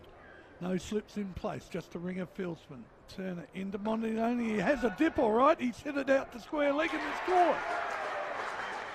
Yeah, the right play that. He's unlucky there. It's a slower ball. It's just gripped in the wicket. He's tried to hit it over the short leg side boundary and just towed it. Deep square's taken a pretty easy catch, but fantastic bit of bowling that from Turner. That's now his 2nd wicket. He's only gone for 10, 3.5 overs. He's keeping his side in the game at the moment. That's it's a brave ball to bowl an off spinner spinning towards the shorter boundary, but it's obviously worked, and it's once again a bit of evidence that if you do bowl a good length, or you can bowl a few change-ups on this wicket, there's still something there for the bowlers, and that's just a fine bit of bowling. I'm going to call you. You're predicting what's going to happen before it happens, James. I wouldn't be very good at my job if I didn't. Yeah, but players do let you down occasionally. I've let many coaches down when I was younger, mate, so I can't complain too No, much. but you've predicted 3 wickets. 5 have gone and you've predicted 3 of them. Oh, I think that was a pretty straightforward play. There's 3 balls to a short boundary. He had to have a go. If he didn't... Oh, he had a go, all right. Yeah. And unfortunately, he didn't get onto it.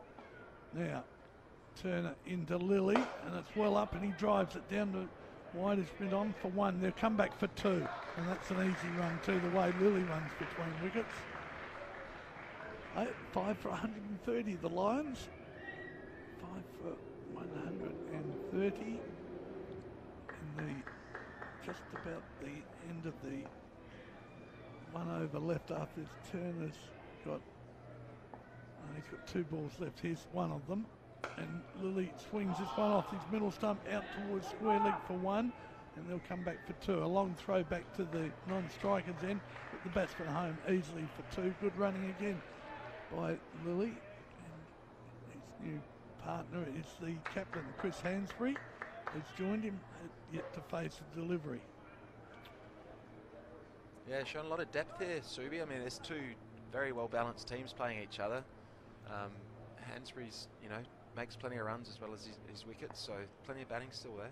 Last ball of the over from Turner, a slower delivery, well up on the leg stump. Lilly plays it out to mid-on. Turner's given chase to do his own fielding. They've come back for 2. A throw, bad throw back. You're going to get another one on the overthrow, and they're home. Is he home? He's out. He's run out, attempting a 3rd run. Hansbury run out, attempting a 3rd run. That's a strange bit of cricket. There shouldn't really have been 2. Well, the reason they did it, overthrow. Well, it was a Turner chased after the ball, fielded it, and then threw back at the stumps, wide of the stumps, and I thought that was a good opportunity for another 3rd run myself, Jim.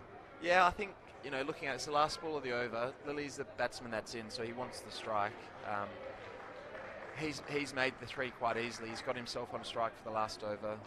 Hansbury will be disappointed. He's run out without facing a ball in a grand final, which is it's never a nice feeling, but his main job is going to be to 1, captain the team, and 2, to bowl well. So, he'll be a bit annoyed for a while, but the team has to come first. Well, for his team, that's the best option. Jim, he was probably looking at the fact every run's invaluable at this stage of the innings. So he probably won't be too hard on himself. But Disappointed, yes, didn't face a delivery, but they made 8 runs for the partnership.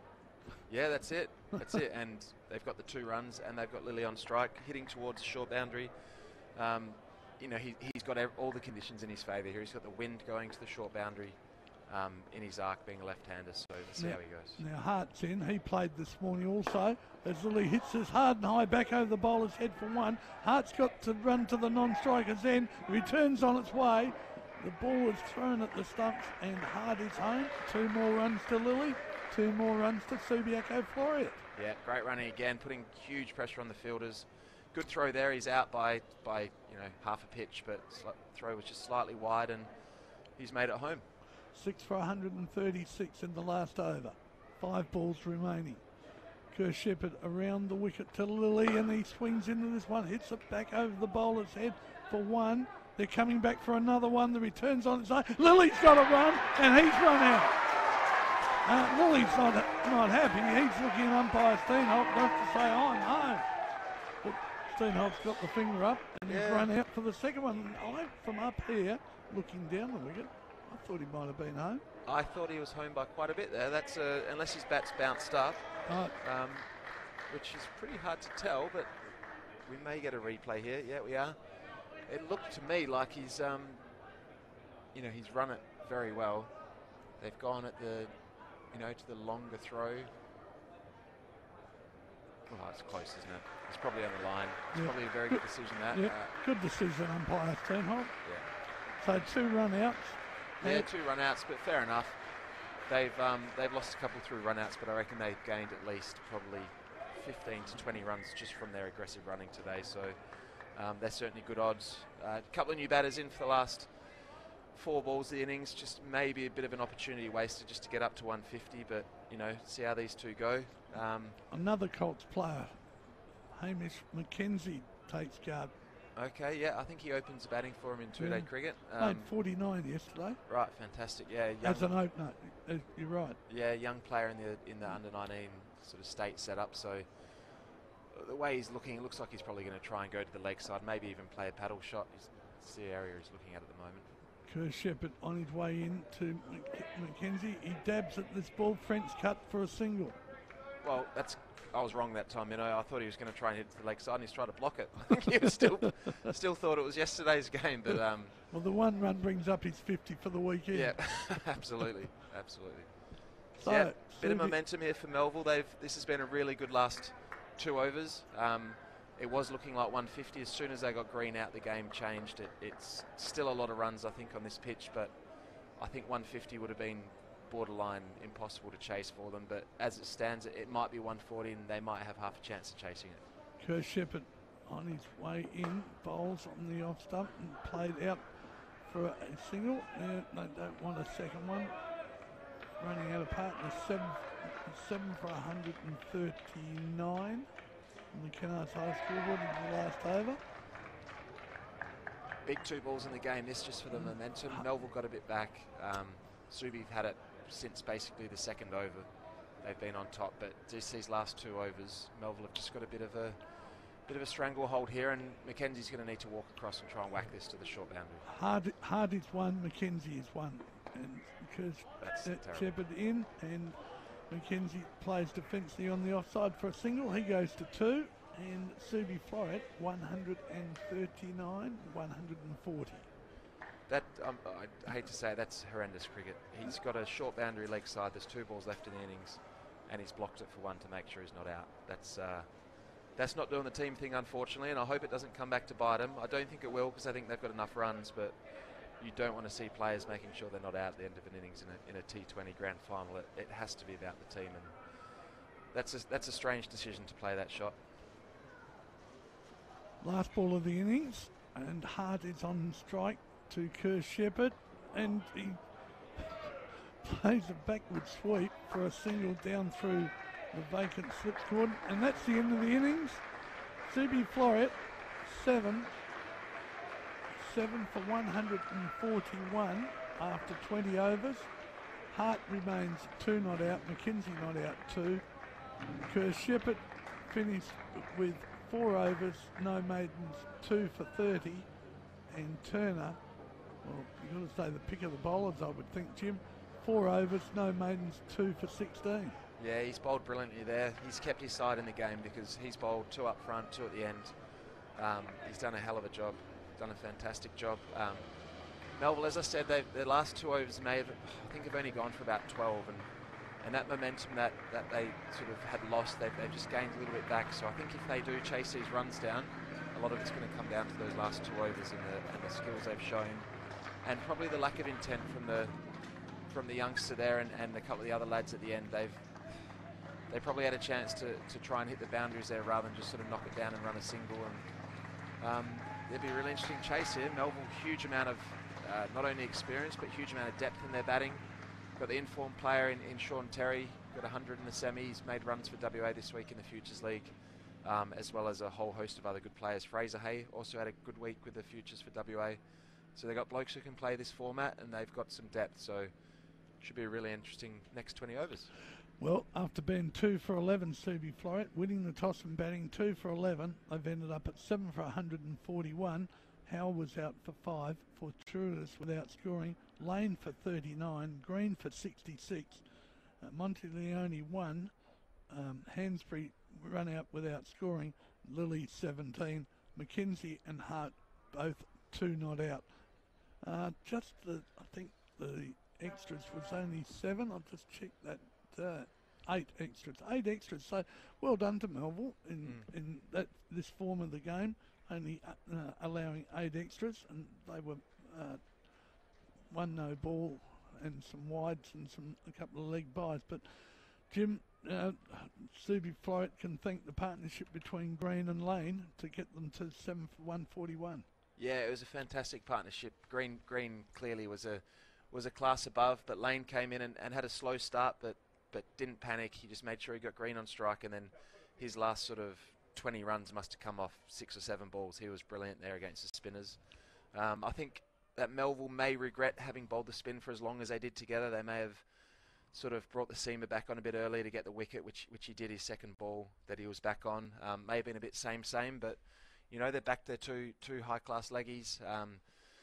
But you know, if they don't chase these downs, I don't think they can be too, you know, down on themselves. I think they were 2 very, very good knocks from Lane and Green there for Subiaco-Floreat on what is a wicket that is taking a bit of spin.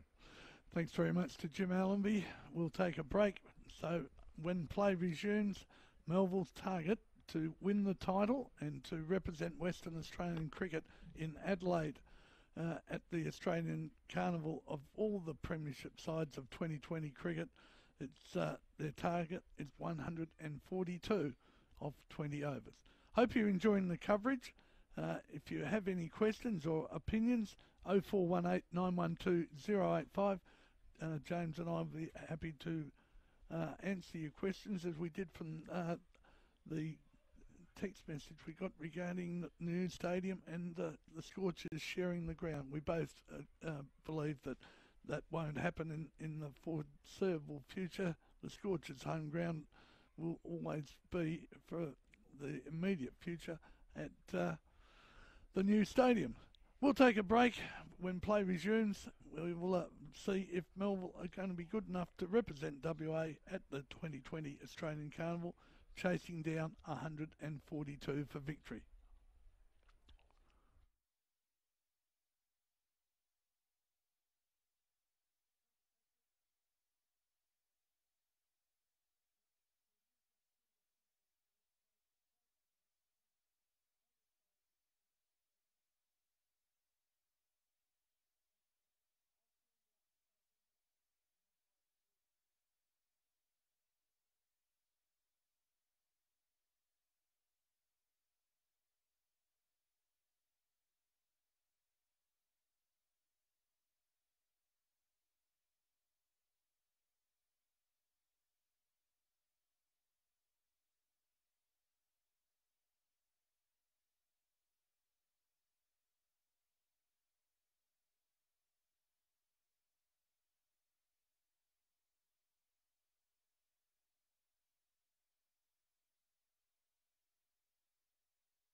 Well, when you want to come on, I can jump.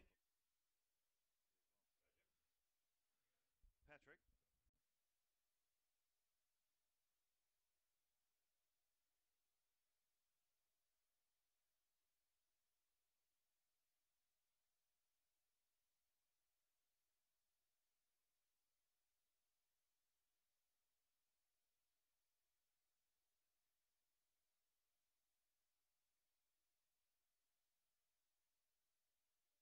WACA ground, all our 91.3 Sport FM listeners to the grand final of the Premier T20 competition here in Western Australia, and the news that Subiaco-Floreat have set Melville a target of 142 after scoring 141 in their innings. I'm joined by James Allaby on special comments today. Colin Minson has taken us all the way through the first innings, of course, but looking forward to an exciting chase this afternoon. Jim, where do you assess the game at the moment? He was saying off here, Melville a little bit tough for them at the moment. Yeah, I think Subi have got maybe 20 more than what Melville would have liked. I think, having said that, the pitch has played quite well, and Melville's batting lineup is extremely powerful and bats quite deep, so it's set up pretty well. Lucas Martin opening bowling for Subi-Floreat. Oh, nice outswinger, well kept out by the batsman there. We've got Luke Towers and Blake Reed at the crease, and nice to see Luke Towers playing. Jim, he hasn't been playing the two-day format of the game, but they've got him back for the T20s. Yeah, he said at the end of last year, his last two-day game was against us actually in the semi. He said he was going to play a bit of T20 this year. I think he's done really well. He's come out very aggressively in all the other games, so huge player for Melville for a lot of years. So Martin, quite a long run up. Splashes outside off stump Towers, but it climbs well above his bat. But, geez, some concerning bounce there from Lucas Martin. Yeah, that's done a bit. We saw it do a bit up front earlier today as well. We saw Turner bowl particularly well. Duffield, when he got his length right, the ball did plenty. So young Lucas Martin, another one of our former players who's moved clubs, coming here and bowling some great outswing on a good length. A growing list, Jim. Yeah. So Martin bowls short and pulled away, doesn't get hold of it, comes down towards fine leg, but bounces just in front of the fielder, and they're off the mark. So head to the sky there, Towers. Just didn't get hold of that one at all and sort of got the top half of the bat, but luckily for him he didn't time it well enough to go all the way down to fine leg. So they're off the mark, none for one, Melville. Yeah, good start here by Martin. He's got a bit of shape. He's lively pace. He's always been able to bowl at a decent pace, and he's had a decent season, I think, so far from what I've seen. No, he's been consistently taking wickets. Yeah, good to see as well. He's got plenty of ability. So into the left-handed Reed, pitched up right on the middle stump, and everything behind it, Reed.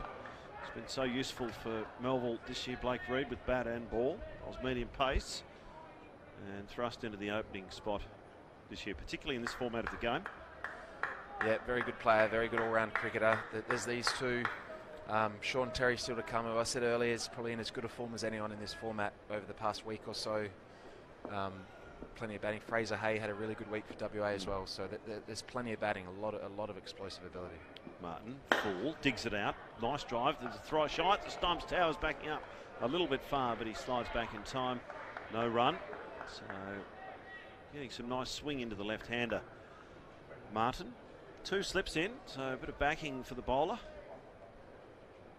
Yeah, we saw earlier on that couple early wickets as well for Melville when they bowled, so Subi were looking to get a couple early here and get the middle order in while it's doing a bit, and Melville really do need to give themselves a chance. Martin again. This one swinging away, but very full, and just drives out to cover. No run. Very tidy first over for Lucas Martin and Subi-Floreat. Just the one run conceded to Luke Towers. Blake Reed yet to score, so Melville an uneventful start. One ball past the bat, but a nice start from Subi-Floreat. Yeah, that is a nice start. That Lucas Martin started really well. He's landed all 5 balls there on a decent length. Last one maybe a little bit full, but he's got a bit of shape in the air, and the batsmen are having to sort of respect it because it is swinging a little bit. It's the new ball has done a bit in this game earlier on, so Melville rightly so are giving themselves a chance to have a look.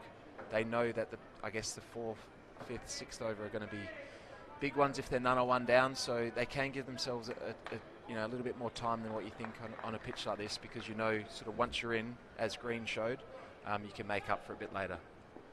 So we've got Hart opening the bowling from the East Perth end. Short, cut straight to slip and drop by Monteleone. Straight through his hands.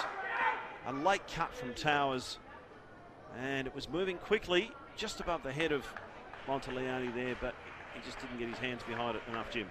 No, and that's one you get at the WACA a bit. You get those cut shots. If you nick them, it's above head height, and in club cricket you don't get many slips catches above head height, and that might just be something that he's not used to, that pace.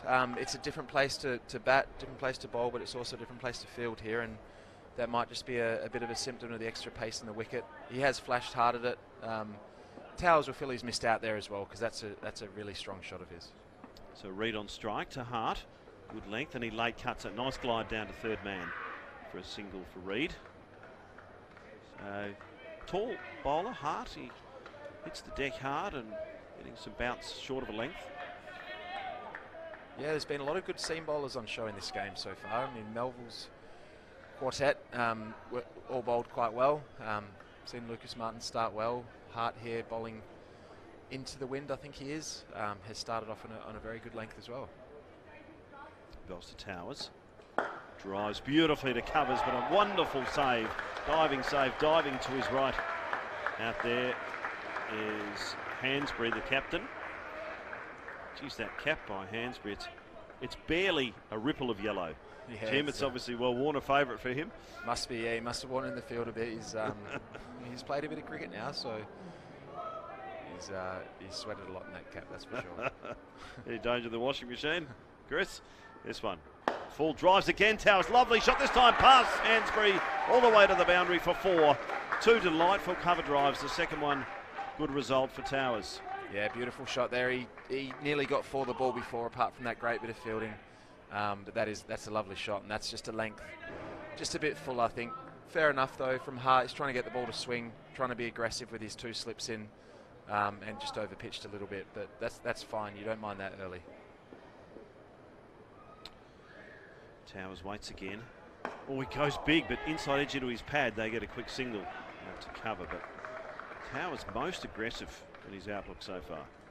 Yeah, something I've noticed with him this year, before we played him, he's always known for, I guess, an occupier of the crease in 2-day cricket and the few sort of Shield games he played. But in this format, I've just noticed he's gone really hard. He's trying to just basically from ball 1, trying to tee off, and that's the freedom you get as you get a bit older, and you don't mind about the consequences quite so much.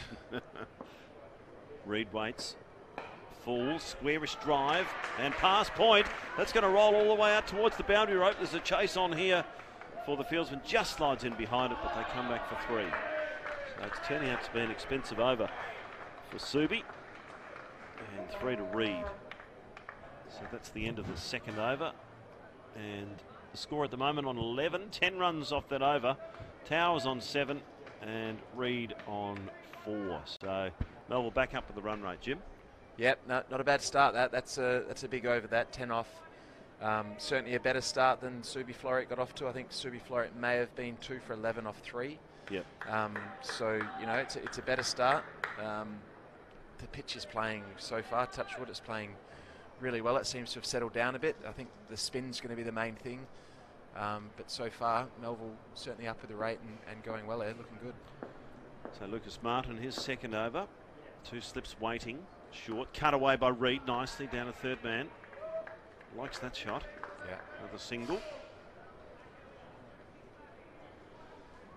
A big part of the Subi innings, for those who didn't see it, was a run in between the wickets. I reckon they gained at least 15, probably even more than 20 runs just by running hard.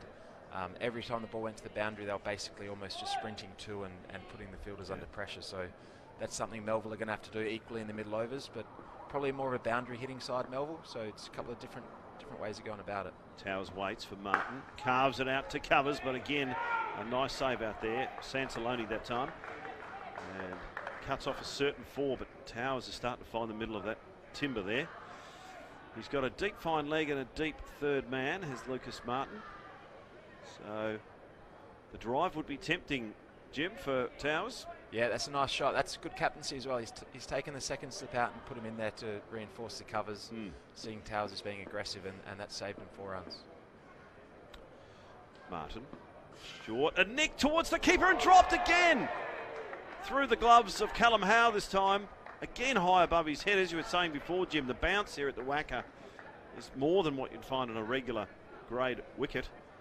And flashing hard, Towers, just high to his right, but most of the time you see those generally taken. Yeah, that's not great. He's got gloves on. That's not a tough catch. He's got two hands to it. They're a long way back. There's no need to drop them, and that's a couple of let-offs for Towers there, and that could be very, very costly.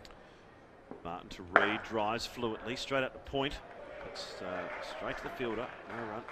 Every dot ball most valuable for Subiaco-Floreat. Yeah, it is. It's valuable, but early wickets would be even bigger. To try and get this really strong middle order in early against a moving ball would be huge. You know, we saw in the semi, Sean Terry got 100 off. Must have been 40-odd balls. They need to get him in and try and get him in against this moving ball, because if he bats for any length of time, he's going to get plenty. Martin to Reid, drives beautifully down the ground, straight past mid-off. Well, that's almost the shot of the innings so far. 4 runs to Blake Reid, and the score now goes on to 17 in the third over. Yeah, beautiful shot. That just overpitched slightly. He's come forward, hit it straight back, straight of mid-off. Reid's known for being strong square of the wicket, so the field was set quite square, but he's that's a beautiful cricket shot. That he's trusted the bounce on this fantastic wicket, and with this outfield, that's cannon into the scoreboard, into the. Martin again, short. There's a bit of length. Out to point, no run. So just when he's troubled the batsman Jim so far with ball just on a length or just short of a length, but it's a danger of over pitching here at the WACA. Yep, sort of same story in the first innings. Every ball that was on that length, I reckon the strike rate might have been 50. Anything full or anything sort of wide was getting hit quite comfortably. But every time the bowlers hit that sort of back of a length, there's plenty of assistance to whether that's a bit of extra bounce or a bit of lower bounce. They're just going to have to keep banging away on that length here, Subi, and try and get a couple early wickets, because so far Melville are looking pretty comfortable. Yep, a couple of let-offs for Towers, but he's still there. Michael Hart, top of his run-up now. Short of a length, carves it backward of point. They don't go, fortunately.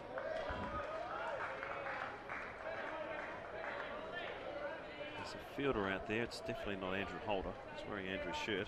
No, it's not Andrew Holder. I saw him doing the warm-up earlier. Good to see him around. Absolutely. Good man, Noddy. He sponsors plenty of cricket clubs around the place, which is great to see. Yeah. Rivo's Jim. Towers waits again, goes hard past hands-free. What a shot that is. He opened his shoulders that time, but it went so quickly past the cover fielder. And 4 more for Towers. Well, this is electrifying batting from Luke Towers now. Score under 21. Beautiful cricket shot that. He's not moved his feet too much. He's trusted the bounce as you can here, and that's a beautiful shot. He's just got it just in between cover and mid-off, and they haven't moved. It's, we see the replay, shot. But yeah, just clearing his front leg a little bit. Seems to be on a definite plan here, Luke Towers. He waits for Hart on his legs this time. He slips over. Will he get back in time? Good thinking from Hart. Rebounds back off Towers, but he almost dares Reid to come back for a single on the overthrow. But yeah, just losing his footing there on the hard WACA surface. It's a much better length though. Good length from Hart. That sort of top of the pad, thigh pad sort of length. Strange ball to bowl when he just brought fine leg up, but always a bit of a captain killer that. You put long off back and bring fine leg up, and he bowls one on the hip, but they got away with it, thankfully. Heart and mouth stuff. One slip in place. Hart to Towers. Short. Pulls it around straight to that fielder, fortunately. And well fielded by Lucas Martin. Gosh, that saved a certain 4. Great bit of fielding there. As you say, saved a 4. He's full length dive. I think he learnt that at Claremont before he went to Subi. Brilliant bit of fielding. All those drills paying off, Jim. Shown a lot of athleticism there. He's only bowled 2 overs. He bowled 4 this morning, so youngster at his age, I'm sure his hammies aren't too tight, and that's a great bit of moving that.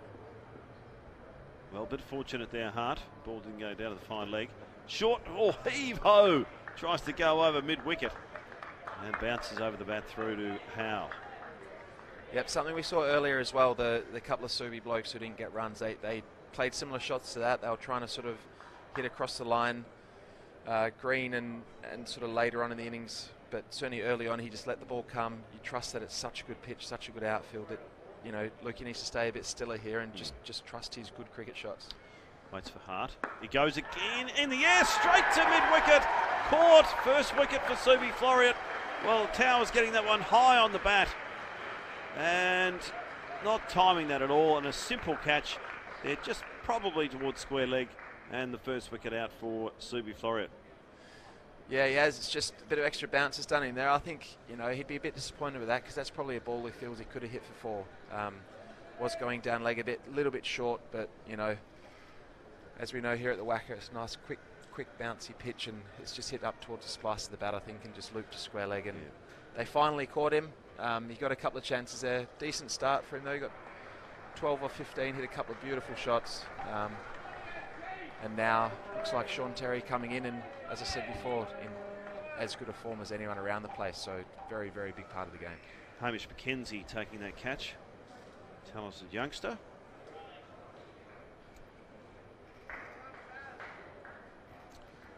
And Melville 1 for 21 in the 4th over, chasing 142 this afternoon.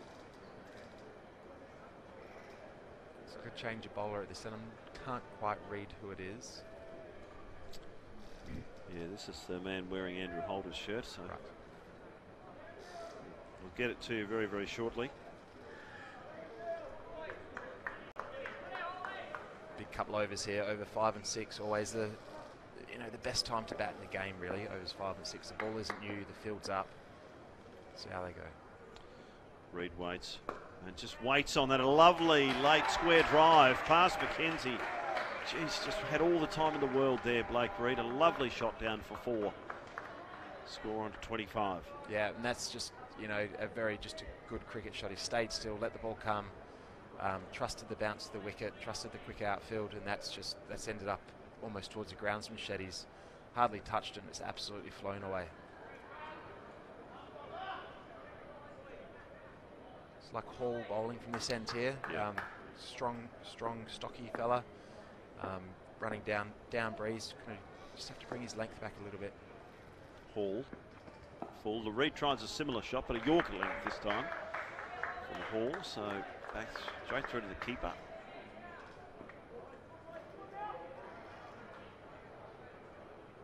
Andrew Hall. Andrew Hall. Jeez, he was a handy cricketer. It's not the same bloke. Can assure you it's not the same bloke. I don't know if he's got an accent. But, played the first part of the year in 2nd grade. Hall has been coming to 1st grade after Christmas. Bowls this time, flashes outside off stump. Reid. Yeah, good length. So close to the edge. Yeah, after it may have been a nervous start, but his next 2 balls, one a Yorker, one just a length ball going across him. Much better here. And the good thing about this comp, you see new players. It's not always the same blokes who play on a Saturday. He's obviously made his way into the 1st grade from some good performances in the 2s, and getting rewarded with a game at the WACA, which early in the season playing 2nd grade he may not have been expecting. No. So a huge moment for him, no doubt. So he bowls to Reid. Again, he thumps it straight back down the pitch. And there's 4 runs. I don't think Aaron Lilly will get to that one. Fast whacker outfield. Well, chancing his arm a little bit there, Reid. And bowling a little straighter Hall that time and took advantage of that. Yeah, beautiful shot. Straight back past mid-on. Just slightly over pitched again. And when you aren't tall, he's not a tall fella. When you're short, your length's so important on a pitch like the WACA. You've got such little margin for error, and just a little bit full there. Hall. And smashed out through covers. Just a single. Again, the ball coming beautifully off the bat. Blake Reid. Yeah, lovely shot. Good start to his innings here. What's he on, 18 off 14? Yep. Very noticeable that he's nice and calm, letting the ball come, not trying to overhit it at the moment, and he's set up his innings very well here. Hall just sort of overpitched again there, but they changed the field and put a sweeper out in the offside. Hit it straight to him, so only a single. And now Sean Terry coming in after being in some fantastic form recently. ball this time. First ball to Terry. Comes down the pitch. Beautiful leg glance. Down to Hart for a single. Such a key wicket, Jim. Sean Terry, that semi-final. I don't like to remind you of it, but 122 of 51 balls against Claremont Netherlands in the semi. Incredible hitting. I wasn't quite sure he was capable of that, but obviously some super sixes that he hit that day. Yeah, he was brilliant. He, single-handedly basically ruined the game.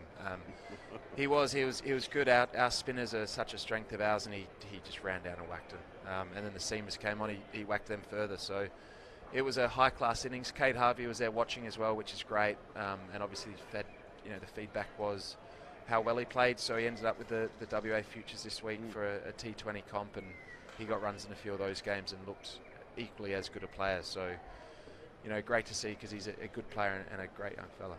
Hart leaves this one alone. Was rarely seen in T20 cricket. Someone leaves the ball. But in that semi-final, 7 4s and 11 6s, incredibly, in that 122 of 51 balls in just over an hour. Yeah, I think he got out with about 5 overs to go potentially as well. So Goodness. He was looking at an even bigger one, but some days you just got to doff your cap, and that was one of them. Yeah. He waits for Hart. Again, creeps down the wicket. He's well forward. Big appeal for LBW. But not out. He actually took 1 or 2 steps down the pitch as he bowled there. Yeah, decent start here for Melville. Not a huge sort of scoring rate, but only 1 down. I think this game's going to be one I lost in the middle overs against spin. I think Subi spinners will bowl slower than the Melville guys and probably hit a slightly shorter length. So big over in the game this. Leaves this one nicely, moving away, that one from Hart. You see the subcontinent players do that a little bit, Jim, where they just take a step down the pitch to some of the quicker bowlers. Yeah, I think if you're not worried about getting bounced out, it can just get your momentum into the ball. Try and change the length up of the bowler. Try and maybe hang back the next ball and get a short one. But yeah, it's just a way of trying to mess up the bowler's rhythm, I think. Hart again comes down the wicket. Terry drives hard into the pitch. And he just gets a single down to Lily at mid-off. Yeah, 2 leaves this over from Sean Terry. We certainly didn't see any of those in the semi-final. I think the only thing we saw left was the ball when it went in the river. So, yeah, different knock here. He's obviously he's recognised that this game's going to be crucial in the middle overs. He does play spin well. So, interestingly, Melville, I guess, maybe could have sent someone in to take advantage of this 5th and 6th over. Yep. They are big parts of the game. These 2 overs. So, going a different way. Hart to Reid. Oh, in between bat and pad, maybe a slower delivery from Hart. Well bowled. Also been far from the stumps.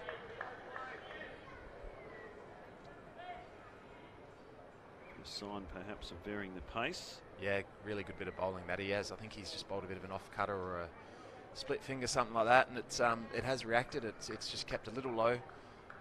Good bit of bowling. This has been a great 6th over of the game so far. Last ball of the power play. Wants to Reid, and he dabs at that one and misses. So an excellent over from Michael Hart. Only a couple of runs off it, and the score remains on 32 for the power play. So, look, Melville wouldn't be that upset with that result, Jim, and Subi probably quite happy them going along at 5 runs and over. But as you said, they might have liked another wicket. Yeah, I think it's a really even power play. That it's that last over, it's probably may have just swung it back in Subi's favour. I think that's an over that if they don't chase these runs, they might look back on only getting, I think, 1 from it, maybe 2 max. I mean, it's the biggest over of the game, the 6th over, especially if you're none or 1 down. And Melville went a different way, and they just wanted to keep wickets in hand, which is absolutely fine. But just got a bit of momentum back towards Subi after a good power play for the Melville batters. Yeah, well, we saw the impact of the wicket of Towers. Yeah, huge. New batsman in. Yeah, huge wicket. You've got to get wickets. And now Hansbury's in here. First bit of spin for Subi, and I'm really interested to see the pacey bowls. Hansbury to Terry. Sweeps. Very fine. Past the keeper. There's an appeal by Howell for LBW, rather ambitious. And then a very handy boundary. A leg by. So 4 leg buys, most handy for Melville. Yeah, big start to the spinner there. He's going to be aggressive. He's looked to sweep him from ball 1. I'm not entirely sure what they were appealing for because it was going down leg and you may have hit it. But, yep, no change in the field though. Still only 4 out. Hansbury again, this time straighter. Just punched up to long on by Terry.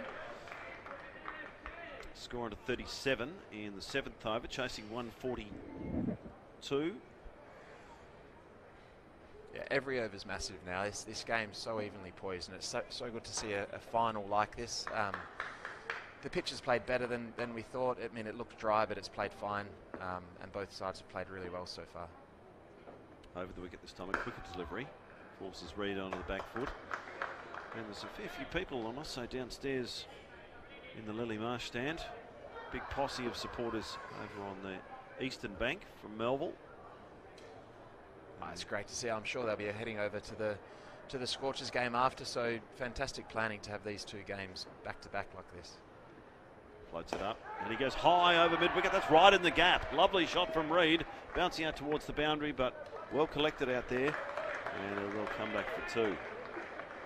Yeah, nice shot. They've left mid-wicket open here. They're keeping 5 in the ring, something that Melville weren't willing to do for more than a couple of balls, and it's great to see the spinners try and keep the batters under pressure there. He's only got 2 for it. Connor Moldridge returning that ball. Well outside off stump, thump through the covers. There'll be a chase on here for McKenzie. Won't get there. What a brilliant shot from Blake Reid. And the score on to 43. Yeah, fantastic shot there. He's got a bit of width. I thought he probably could have had a dive at that in the outfield. It's a grand final. You've got to have a dip at that. A couple of strange things so far I've seen. But yeah, lovely shot from Reid, that beautiful cover drive. On to 24. Waits for Hansbury down the wicket. Well, good hold that one back. They go for a quick single, and they make it safely enough. Good call from Terry, but well held back there from Hansbury, that last one. But a good result from Melville. Hansbury going for 8 off his first over. Normally so economical, the Subiaco-Floreat captain. Yeah, he is. He's a very good bowler. He's taken hundreds of wickets for Subi. Very tough place to bowl spin economically though at the WACA. You can hit the ball all around the ground. You can hit it behind yourself and it runs away for 4 like we saw with those leg byes. Equally, you can hit the ball straight down the ground because you can trust the bounce. So tough place to bowl spin. If you're slightly offline, you do get punished. But you get the rewards if you bowl nice and tight, stump to stump, set good fields. You got a chance of getting some wickets. So it's a pivotal part of the game. There's going to be a lot of spin bowled in the middle. A couple of good players of spin. So, yep, game set up brilliantly at the moment. Hamish McKenzie into the attack now.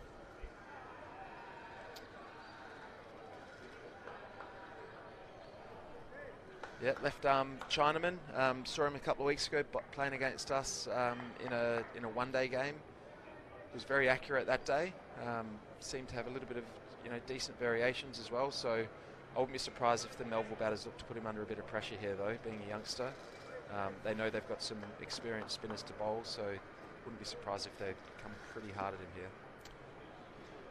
Reid, White's drive, straight to cover, no run, and replacing Michael Hart, who took 1 for 15 of his 3 overs. Good result in T20. Lucas Martin's 2 economical overs as well at the top. Only went for 7. Shorter and flatter. Reid again, cuts straight to the field. Yeah, good start here for McKenzie. 2 dots, get him underway. A slightly over pitch one, but straight at cover, and that one just into the wicket, and Reid couldn't quite time it. McKenzie again to Reid. Late cuts. Oh, set Monteleone's in there, has a shot. The stumps. Cow takes the bails, but not out, says the umpire. Nice sharp fielding from Monteleone. Yeah, good bit of running there from Terry. That's there's a potential opportunity for a run out though. That's risky early,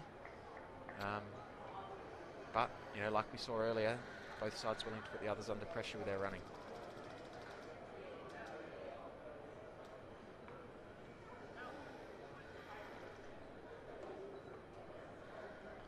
McKenzie changing his field around here. Showing some maturity for a youngster.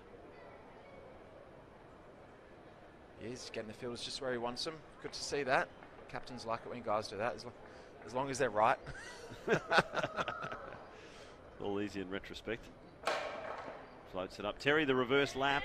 Straight down to Green. Green fires it in, a rather wild throw, but Howe athletically recovers it.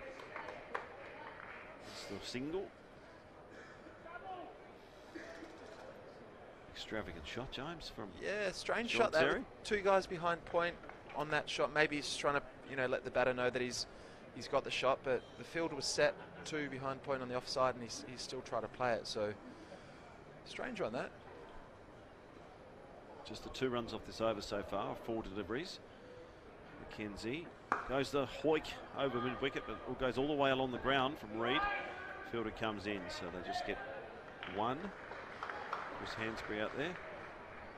Yeah, good bit of fielding that. From the veteran, he's got around quickly there and thrown it in. Looks like he's grabbed his shoulder, but I'm sure he's fine. Probably used to fielding it a bit closer than that, to be honest. McKenzie to Terry down the wicket, and he thumps it high and wide over mid-wicket. Does that go all the way? It does, over the rope. Well, just a nice smooth flow of the bat.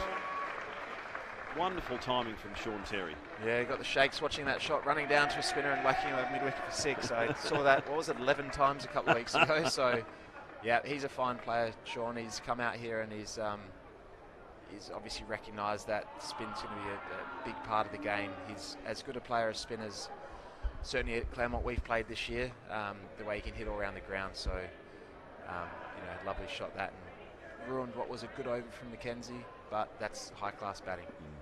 Well, they need 89 off 72. Melville, Hansbury bowls short, spinning back into Reid, no run.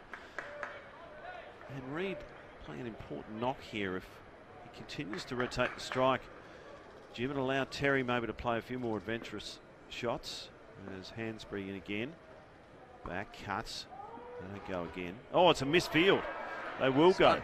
I think it might have just spun a bit on him. It's one of the best outfields in the world to field on, so there can't have been a bump. Tim Monteleone out there is it's a little strange bounce. But what we are seeing is Hansbury bowling a bit slower. The ball is starting to react a bit. The last 2 balls have spun, so going to be hard for Terry here to run down and just whack him over mid-wicket, spinning away from him. Yep, we've got a deep mid-wicket, long on, deep mid-off, and cover. He goes a very fine lap, and he does it beautifully. Straight off the middle of the bat, past Callum Howe, and they come back for 2. Quite get the timing perhaps that he wanted on it, but a handy shot. Yeah, nice shot. Just using the pace of the bowler, trying to sort of move this field around a bit. There is a short fine leg there, but he's got it fine of him. Terry under 12. Waits for Hansbury. Flicks it straight to the fielder. No run. Hansbury keeping 5 fielders in the ring here. It's great to see as well. Putting them under pressure. Knows they need wickets. Giving him a deep cow if he can hit it over there. If he's good enough, he's got plenty of space out there. Floats it up, reverse lap again, straight to the 3rd man fielder. So no run. It's been an economical over from Hansbury. Yeah, another strange shot there. There's 2 men behind point, no one out on the leg side. So, a bit of a risk for potentially only 1 run. Hansbury again throws it outside off stump, cut away viciously by Terry. Straight out to Moldrich out there on the deep cover field. They go for 2. The throw comes in, but it's on the bounce. Difficult for Callum Howe. And really need those throws right over the top of the bales. So that's the end of the 9th over. And the score onto 60 for Melville. Yeah, really evenly placed this game. It's only 1 down, slightly behind the rate, but probably ahead of where Subi were. 2 batsmen who are in with plenty left in the shed as well. So a good over either way here really does swing the game. If Subi can get a wicket or 2 in a short space of time, or Melville can have another big over here, then it's going to really set up the rest of this innings. So McKenzie to continue with spin. Short. Reid hit on the pad. Big appeal for Robbie He's being given out. McKenzie delighted with that. It looked quite straight. And surprisingly, he missed that one, Blake Reid. Perhaps a little quicker. And McKenzie delighted there as he walked past Reid and his celebration. Yeah, it has maybe not bounced as much as he thought, but he really shouldn't be missing that. That's just basically a short ball. I think maybe he's trying to hit it a bit too square, or Yeah, trying to play across the line. Trying to play across the line a bit. Yeah, we've just seen the replay now. That's a pretty straightforward decision for the ump. That's maybe not bounced as much as you'd hope, but that's a ball. That's a straightforward knock for one or two out on the leg side, and he's maybe just sort of not concentrated as much as he should have, and unfortunately that's the end of a very good innings. Yes, Blake Reed out for 28 of 27 deliveries, so he certainly did the job for his side and avoided that loss of early wickets. Yeah, he's played well there. The game's set up brilliantly, as I say. You've got Terry, Hay, probably the two better performing T20 players for Melville in now. Both been playing Futures League this week, so they're certainly in the right sort of mindset for this format. They've both played on this wicket, on this pitch this week. So they know what to expect. They know it's a good wicket. They know there might be a little bit of spin. And Subi attacking a bit further here and keeping 5 in the ring again. So great to see. So Fraser Hay, his first delivery. Short, cut away. Gosh, he timed that well. Flew through the air on the bounce. For one, fresh off 100 yesterday, so he should be seeing him very, very well in their win over Joondalup. Yeah, got 100 yesterday. I saw him at Lilac Hill on, I think it was Wednesday, get a 60 or 70 against, probably was Tasmania while I was up on the other field, and played spin particularly well that day as well. Shorter and quicker, thumped away by Terry. They run the first one quickly, but they'll just get one. Key partnership, as you said, Jim. Melville will be looking to these two to take them well deep into the innings. Yeah, absolutely. One of them will need to be in there in the 16th, 17th over if they're a chance. They're two very good players of spin, so at least one of them will need to be there deep. Thump down to mid-off here by Hay. These two shots he's played, 2 balls, have just flown off the bat. Yeah, brilliant. He's obviously in form, as you say, 100 yesterday.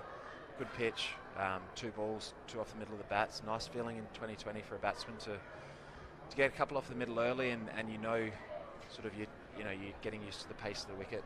No dot balls either. 2 for 61 in the 10th over.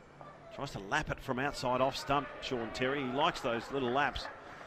Both a conventional one and the reverse, and they come back for 2. A risky shot. It was outside off stump, that one, spinning into him. Yeah, risky shot. There's no short fine leg here, so I think he's trying to do, there's 2 men behind point. He's trying to get one of those guys across onto the leg side to open up a bit of an angle, and played that shot quite well. Score into 63. Kens again floats this one up a bit more. Oh, beautiful drive from Terry. Wide of mid-off. Throw comes in. And they just get 1. Yeah, cagey game still. Wicket, but went for, 5 runs? 2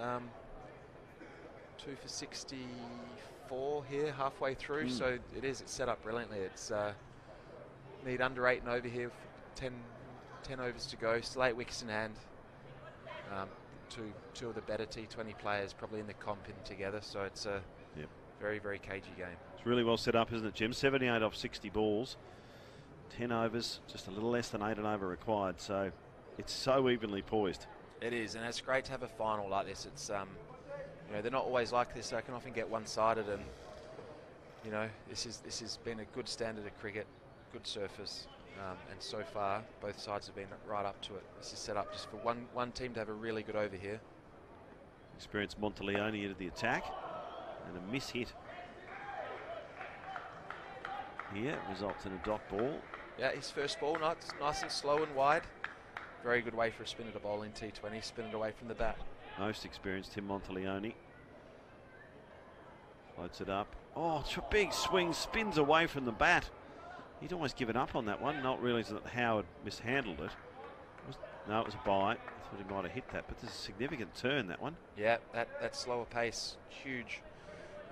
Massive difference in the pace of Monteleone to the other spinners. Hansbury bowled a bit slower as well, but he's really tossed that up, and that's spun considerably past the outside edge. So Fraser Hay on strike now. Short of a length. Well bowled from Monteleone, just another dot ball. Score is 65. We're in the 11th over. 141. Subiaco-Floreat's score. Very wide arm. Oh, just an inside edge onto the pad. Callum Howe tried to stump him, but he was well down the wicket. Yeah, we're seeing a bit happening here now with Monteleone coming and tossing him up. Both batsmen want to get after him, but it's not that easy when a bowler bowls with a bit of air and gets some spin. So Hay waits again, thumps it straight out to deep cover. Aldridge is out there, and they get one.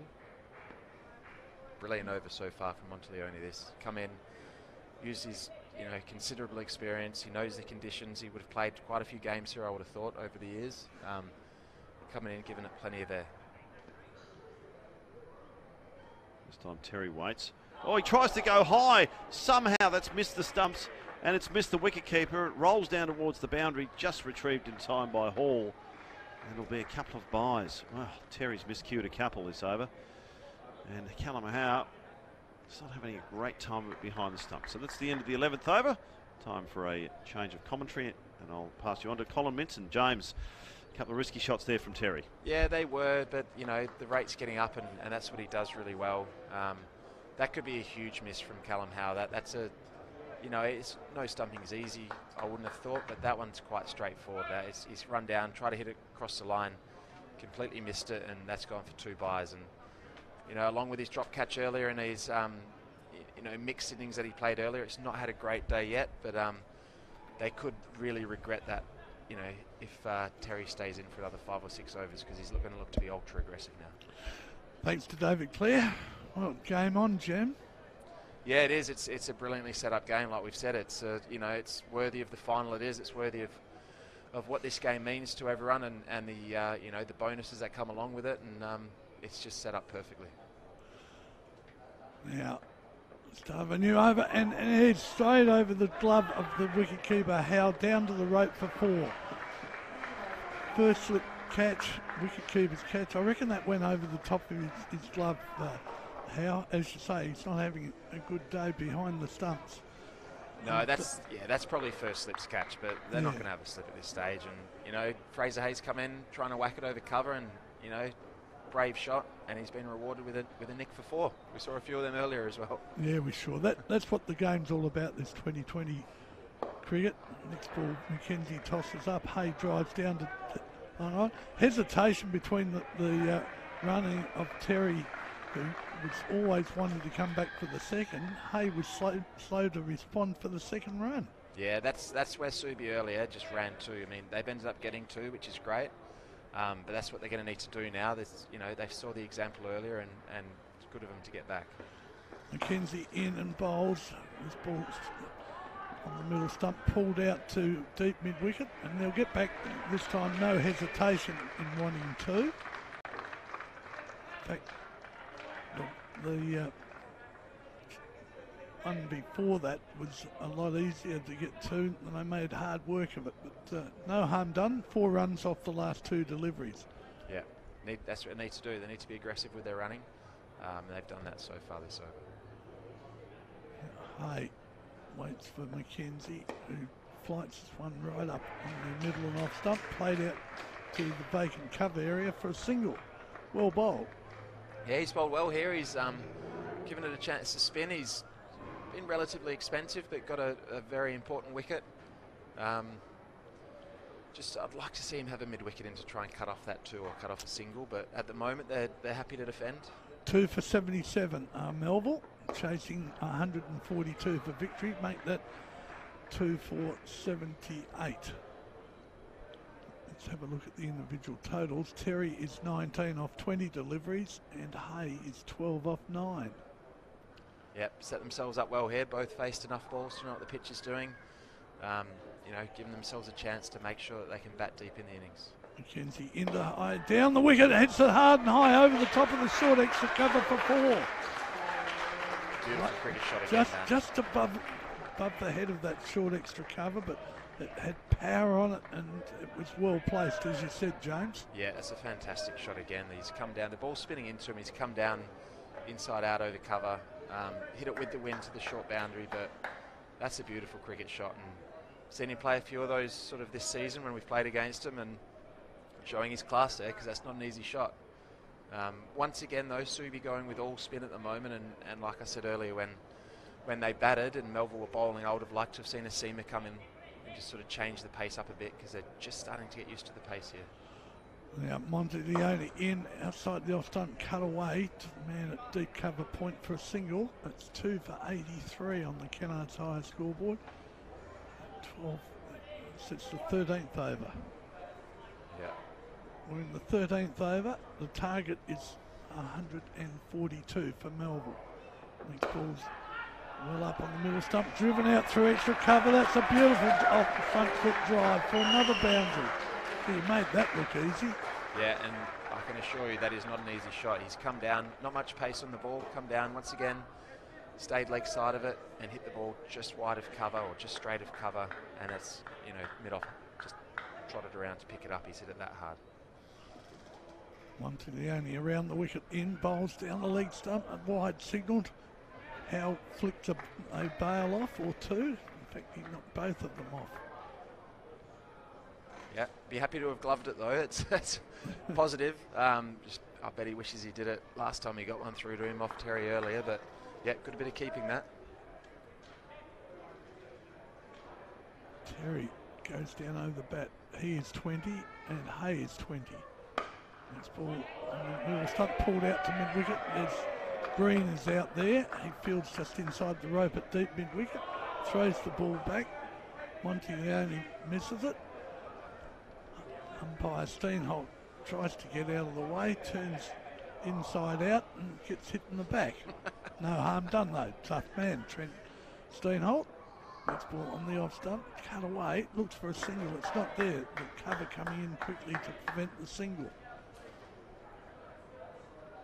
2 for 89 on the Kennards High scoreboard. Yeah, big couple of balls left in this over.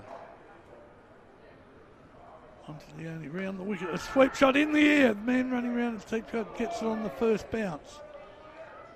Just a single. Yeah, nice. It's good brave bowling this from Montiglione. He's tossing it up. He's had a nice, you know, cover drive played off him, but he's given them a chance to get a wicket here, and he should have had one at least. It's good to see plenty of flight. Next ball short outside the off stump, cut away to the man at deep cover. Another single. Melville advanced to 2 for 90 in the 13th over. Terry is 21, Hay is 22. Yeah, Fraser Hayes come in here and played a beautiful start to an innings. What's he on, 22 off 13. He's not let the bowlers settle. He's been very, very aggressive. He's hit a couple of fantastic shots, and he's kept that rate sort of, it's gone down since he's been in, which usually you get a wicket and you can, you know, push the rate up, but basically they've got a wicket and he's almost gone the other way, and now it's only 7.2 and over, and I think it was 7.8 when he came in. And interestingly, going with Mackenzie again here for a fourth straight over, and he's bowled 3 overs for 29. I probably would have thought they would have brought a seamer back on, but obviously Subi fancy a bit of spin here against these two. Mackenzie just tossing the ball from hand to hand. He's now ready, and he tucked in and bowls one out of the back of the hand. It's played down to mid-on. Terry 21, Hay 22. It's 2 for 92 on the Kennards High scoreboard. Terry on to strike. He's on 21. Mackenzie 2. Hemi reverse sweeps for 4. Gee whiz, he played that beautifully in the air, but just wide of the fieldsman at short backward square leg. Yeah, fantastic shot. Subi had moved there. They have 2 men behind point on the offside, and they've moved one in front of square. Quite a strange field setting, and Terry's seen that, realised there's a gap, and he's hit it straight in the middle. Yes, it was in the air, but, you know, fantastic. Very powerful, wasn't it? Yeah, great shot. He might even try it again here. Mackenzie, and again, he does try and get, and he nearly, if he'd hit it, it would have gone into the gloves of the keeper, Howe. Luckily for him, he didn't get a touch on it. I'm guessing well today, Minnow. Guessed a couple right. Oh, not Nostradamus, are you, James? Mackenzie from the Prendeville stand in again to Terry. Forward plays from the front foot out to the man coming in from deep mid-wicket. And good hard running, and they get back for the second run quite easily, as it turned out. Yeah, fantastic batting there. He's deliberately taken pace off the shot, make sure he gets in the gap, easy two out there to a very long boundary, and that's just high-class batting. 29, 2 for 98. Melville, the target 142. Next ball's in the air. Two men trying to get in to get it on the first bounce, though. It was just well short. He didn't get onto that. If he'd got onto it, he could well been caught. It's the longest boundary out there at deep mid-wicket. The ball's virtually just ballooned halfway out to deep mid-wicket. 2 for 99. Nick short outside the off-stump, cut away to short cover, and they take a cheeky single. Good running. Yeah, good running, good over again, 9 off. You know, tactically, it was a risk to bowl certainly 3 overs in a row, and certainly 4 in a row. He's ended up 4 overs, 1 for 38. Probably should have only bowled the 2 and got the seamer back on and maybe brought him back a bit later, but you know, Subi are trusting their spinners here, and rightly so, because they've got them to this point, but I think both sides have maybe just kept their spinners on a little bit too long, and rather than mix up the pace a bit. Well, Mackenzie's 4 overs have cost 38 runs with the wicket. 1 for 38 from 4 overs for Hamish Mackenzie. Now, Monteleone in bowls, and first ball's played down there over the top of the man at long on for 6.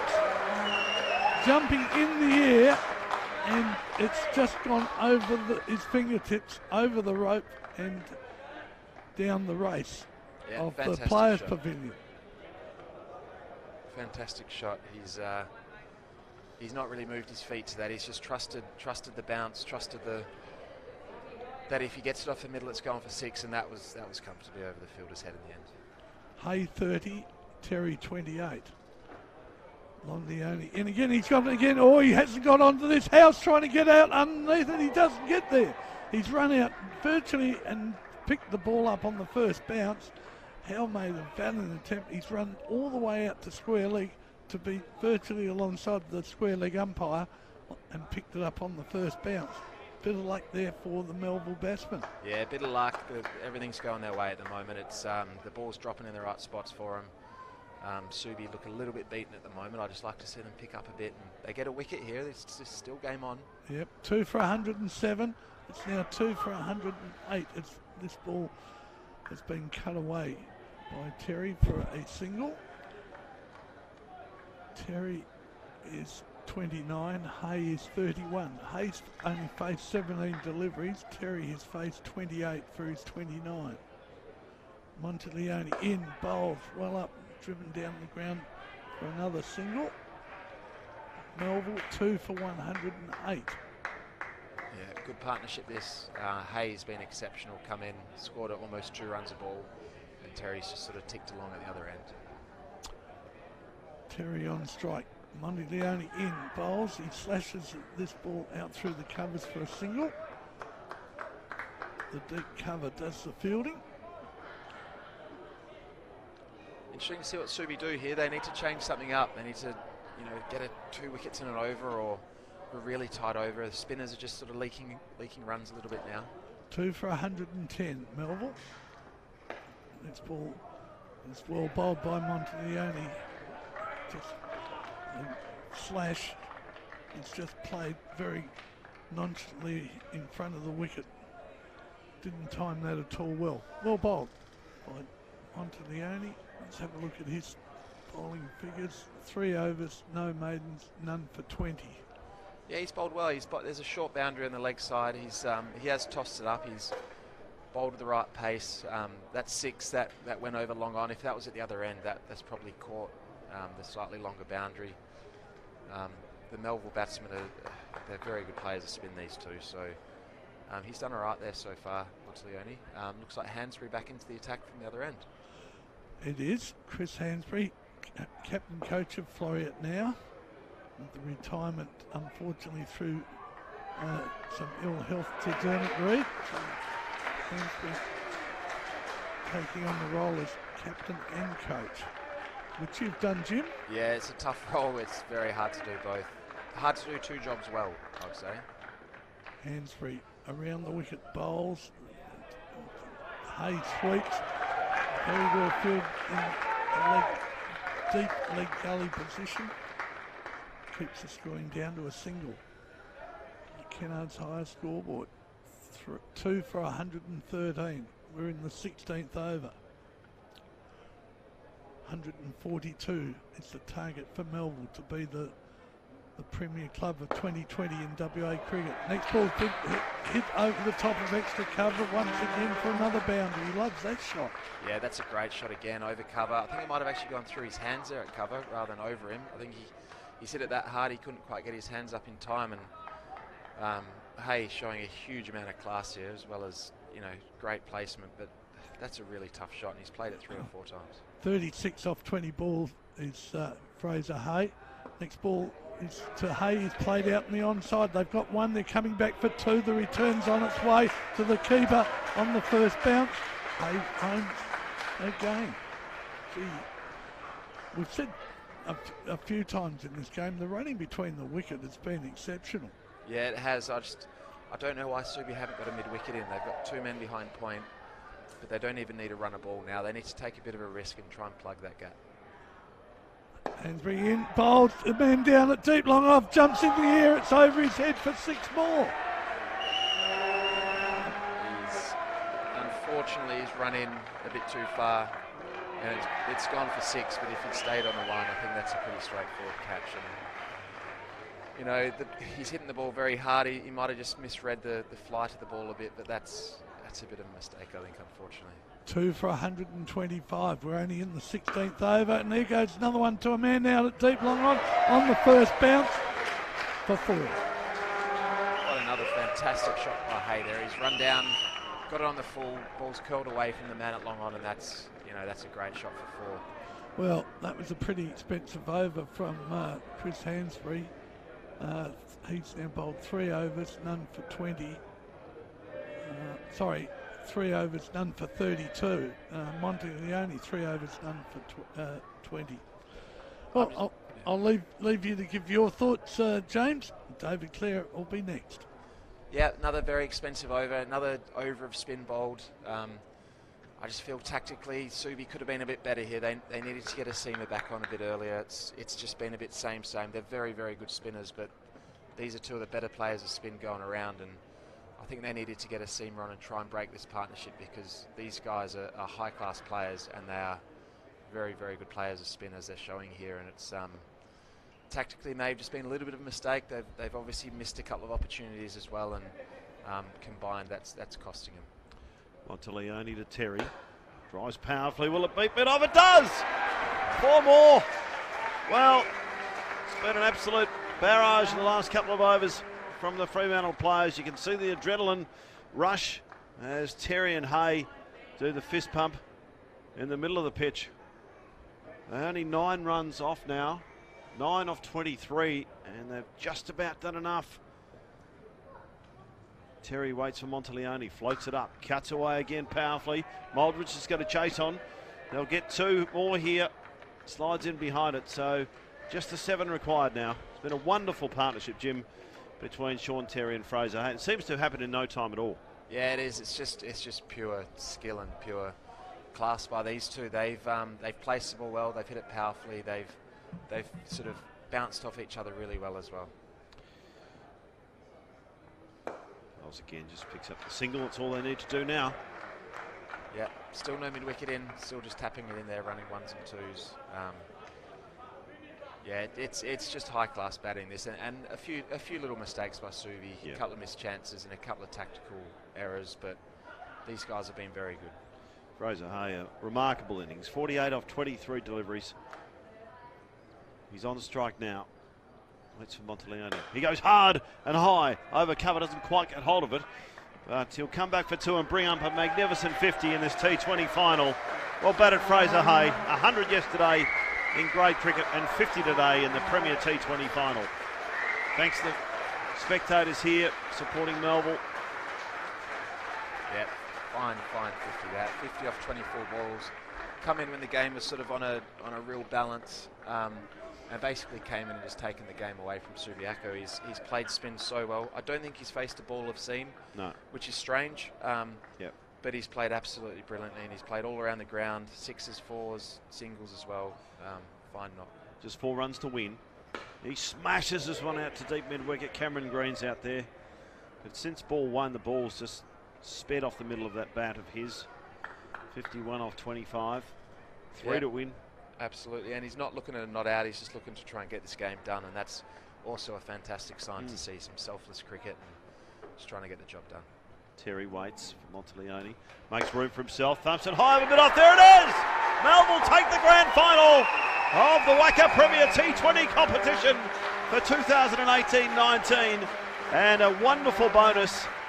They're off to Adelaide to participate in the National Cricket Australia T20 finals in Adelaide in early March.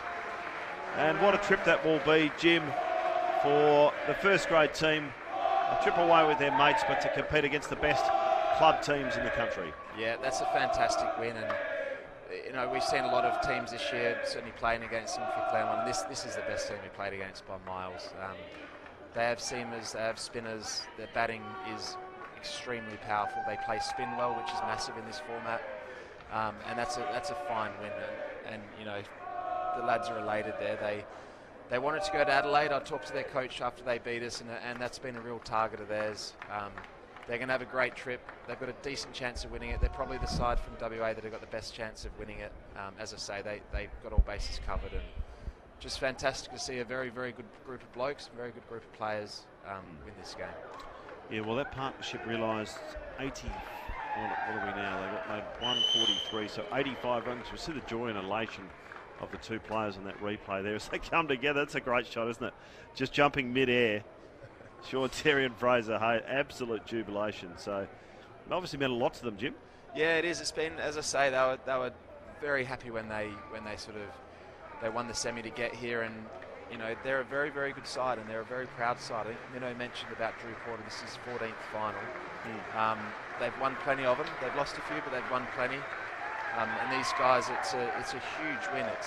It's not only this trophy and decent prize money. It's a trip to Adelaide to further show how good they are. It's a trip to try and win a national competition, and you know, they rightly are as happy as they look. Generous applause for Subiaco-Floreat as Colin Minson joins us again as they come off the field. Really good support, Minnow, when I was down there earlier. Yeah, terrific, David, and it's nice for a club south of the river to win some silverware. That's what we were saying. 2-day premierships. 11 of the last 12 have been in the northern suburbs, which Jim's pretty happy about. But Melville have taken off a trophy. So congratulations to the Melville Cricket Club. There'd be close to 700 or 800 people here at the moment. Absolutely delighted. Fraser Hay and Sean Terry acknowledging the crowd. There's some spirited banter from the Melville boys over there on the bank. Yeah. And Subi fielders were on the receiving end a couple of times. But Drew Porter corner. Yeah. Yeah, there was a lot of banter, but what you know with Melville and their supporters is it's all respectful. Yep. They're a very, very good club, not only on the field but off. And both of these clubs, you know, it's going to be maybe funny, maybe not, but at no point will they go over the line. And you know, they've been make a it credit. too personal. Yeah. Absolutely, they're a credit to their club. Two umpires, Dean Trigg and Trent Steenhold. We've got a third umpire here today as well, but well done to umpire Steenhold and Trigg for being appointed for this game. And exciting news, Minnow and Jim. Nathan Johnson making his Big Bash debut tonight as an umpire. So West Australian. Yeah, he did the first Sheffield Shield game, Nathan, WA Victoria, at the start of the season. So he's been around a number of seasons, and it's great that he's got his opportunity at the stadium tonight. WACA Administrator Luke Douglas there, just getting the pennant ready. The prized pennant, of course, that sits proudly on club walls around the metropolitan area. And Christian Bow, the chairman of the District Cricket Council, going to assist him in the presentation. Well, they're off to Adelaide, as we've been saying all afternoon, James.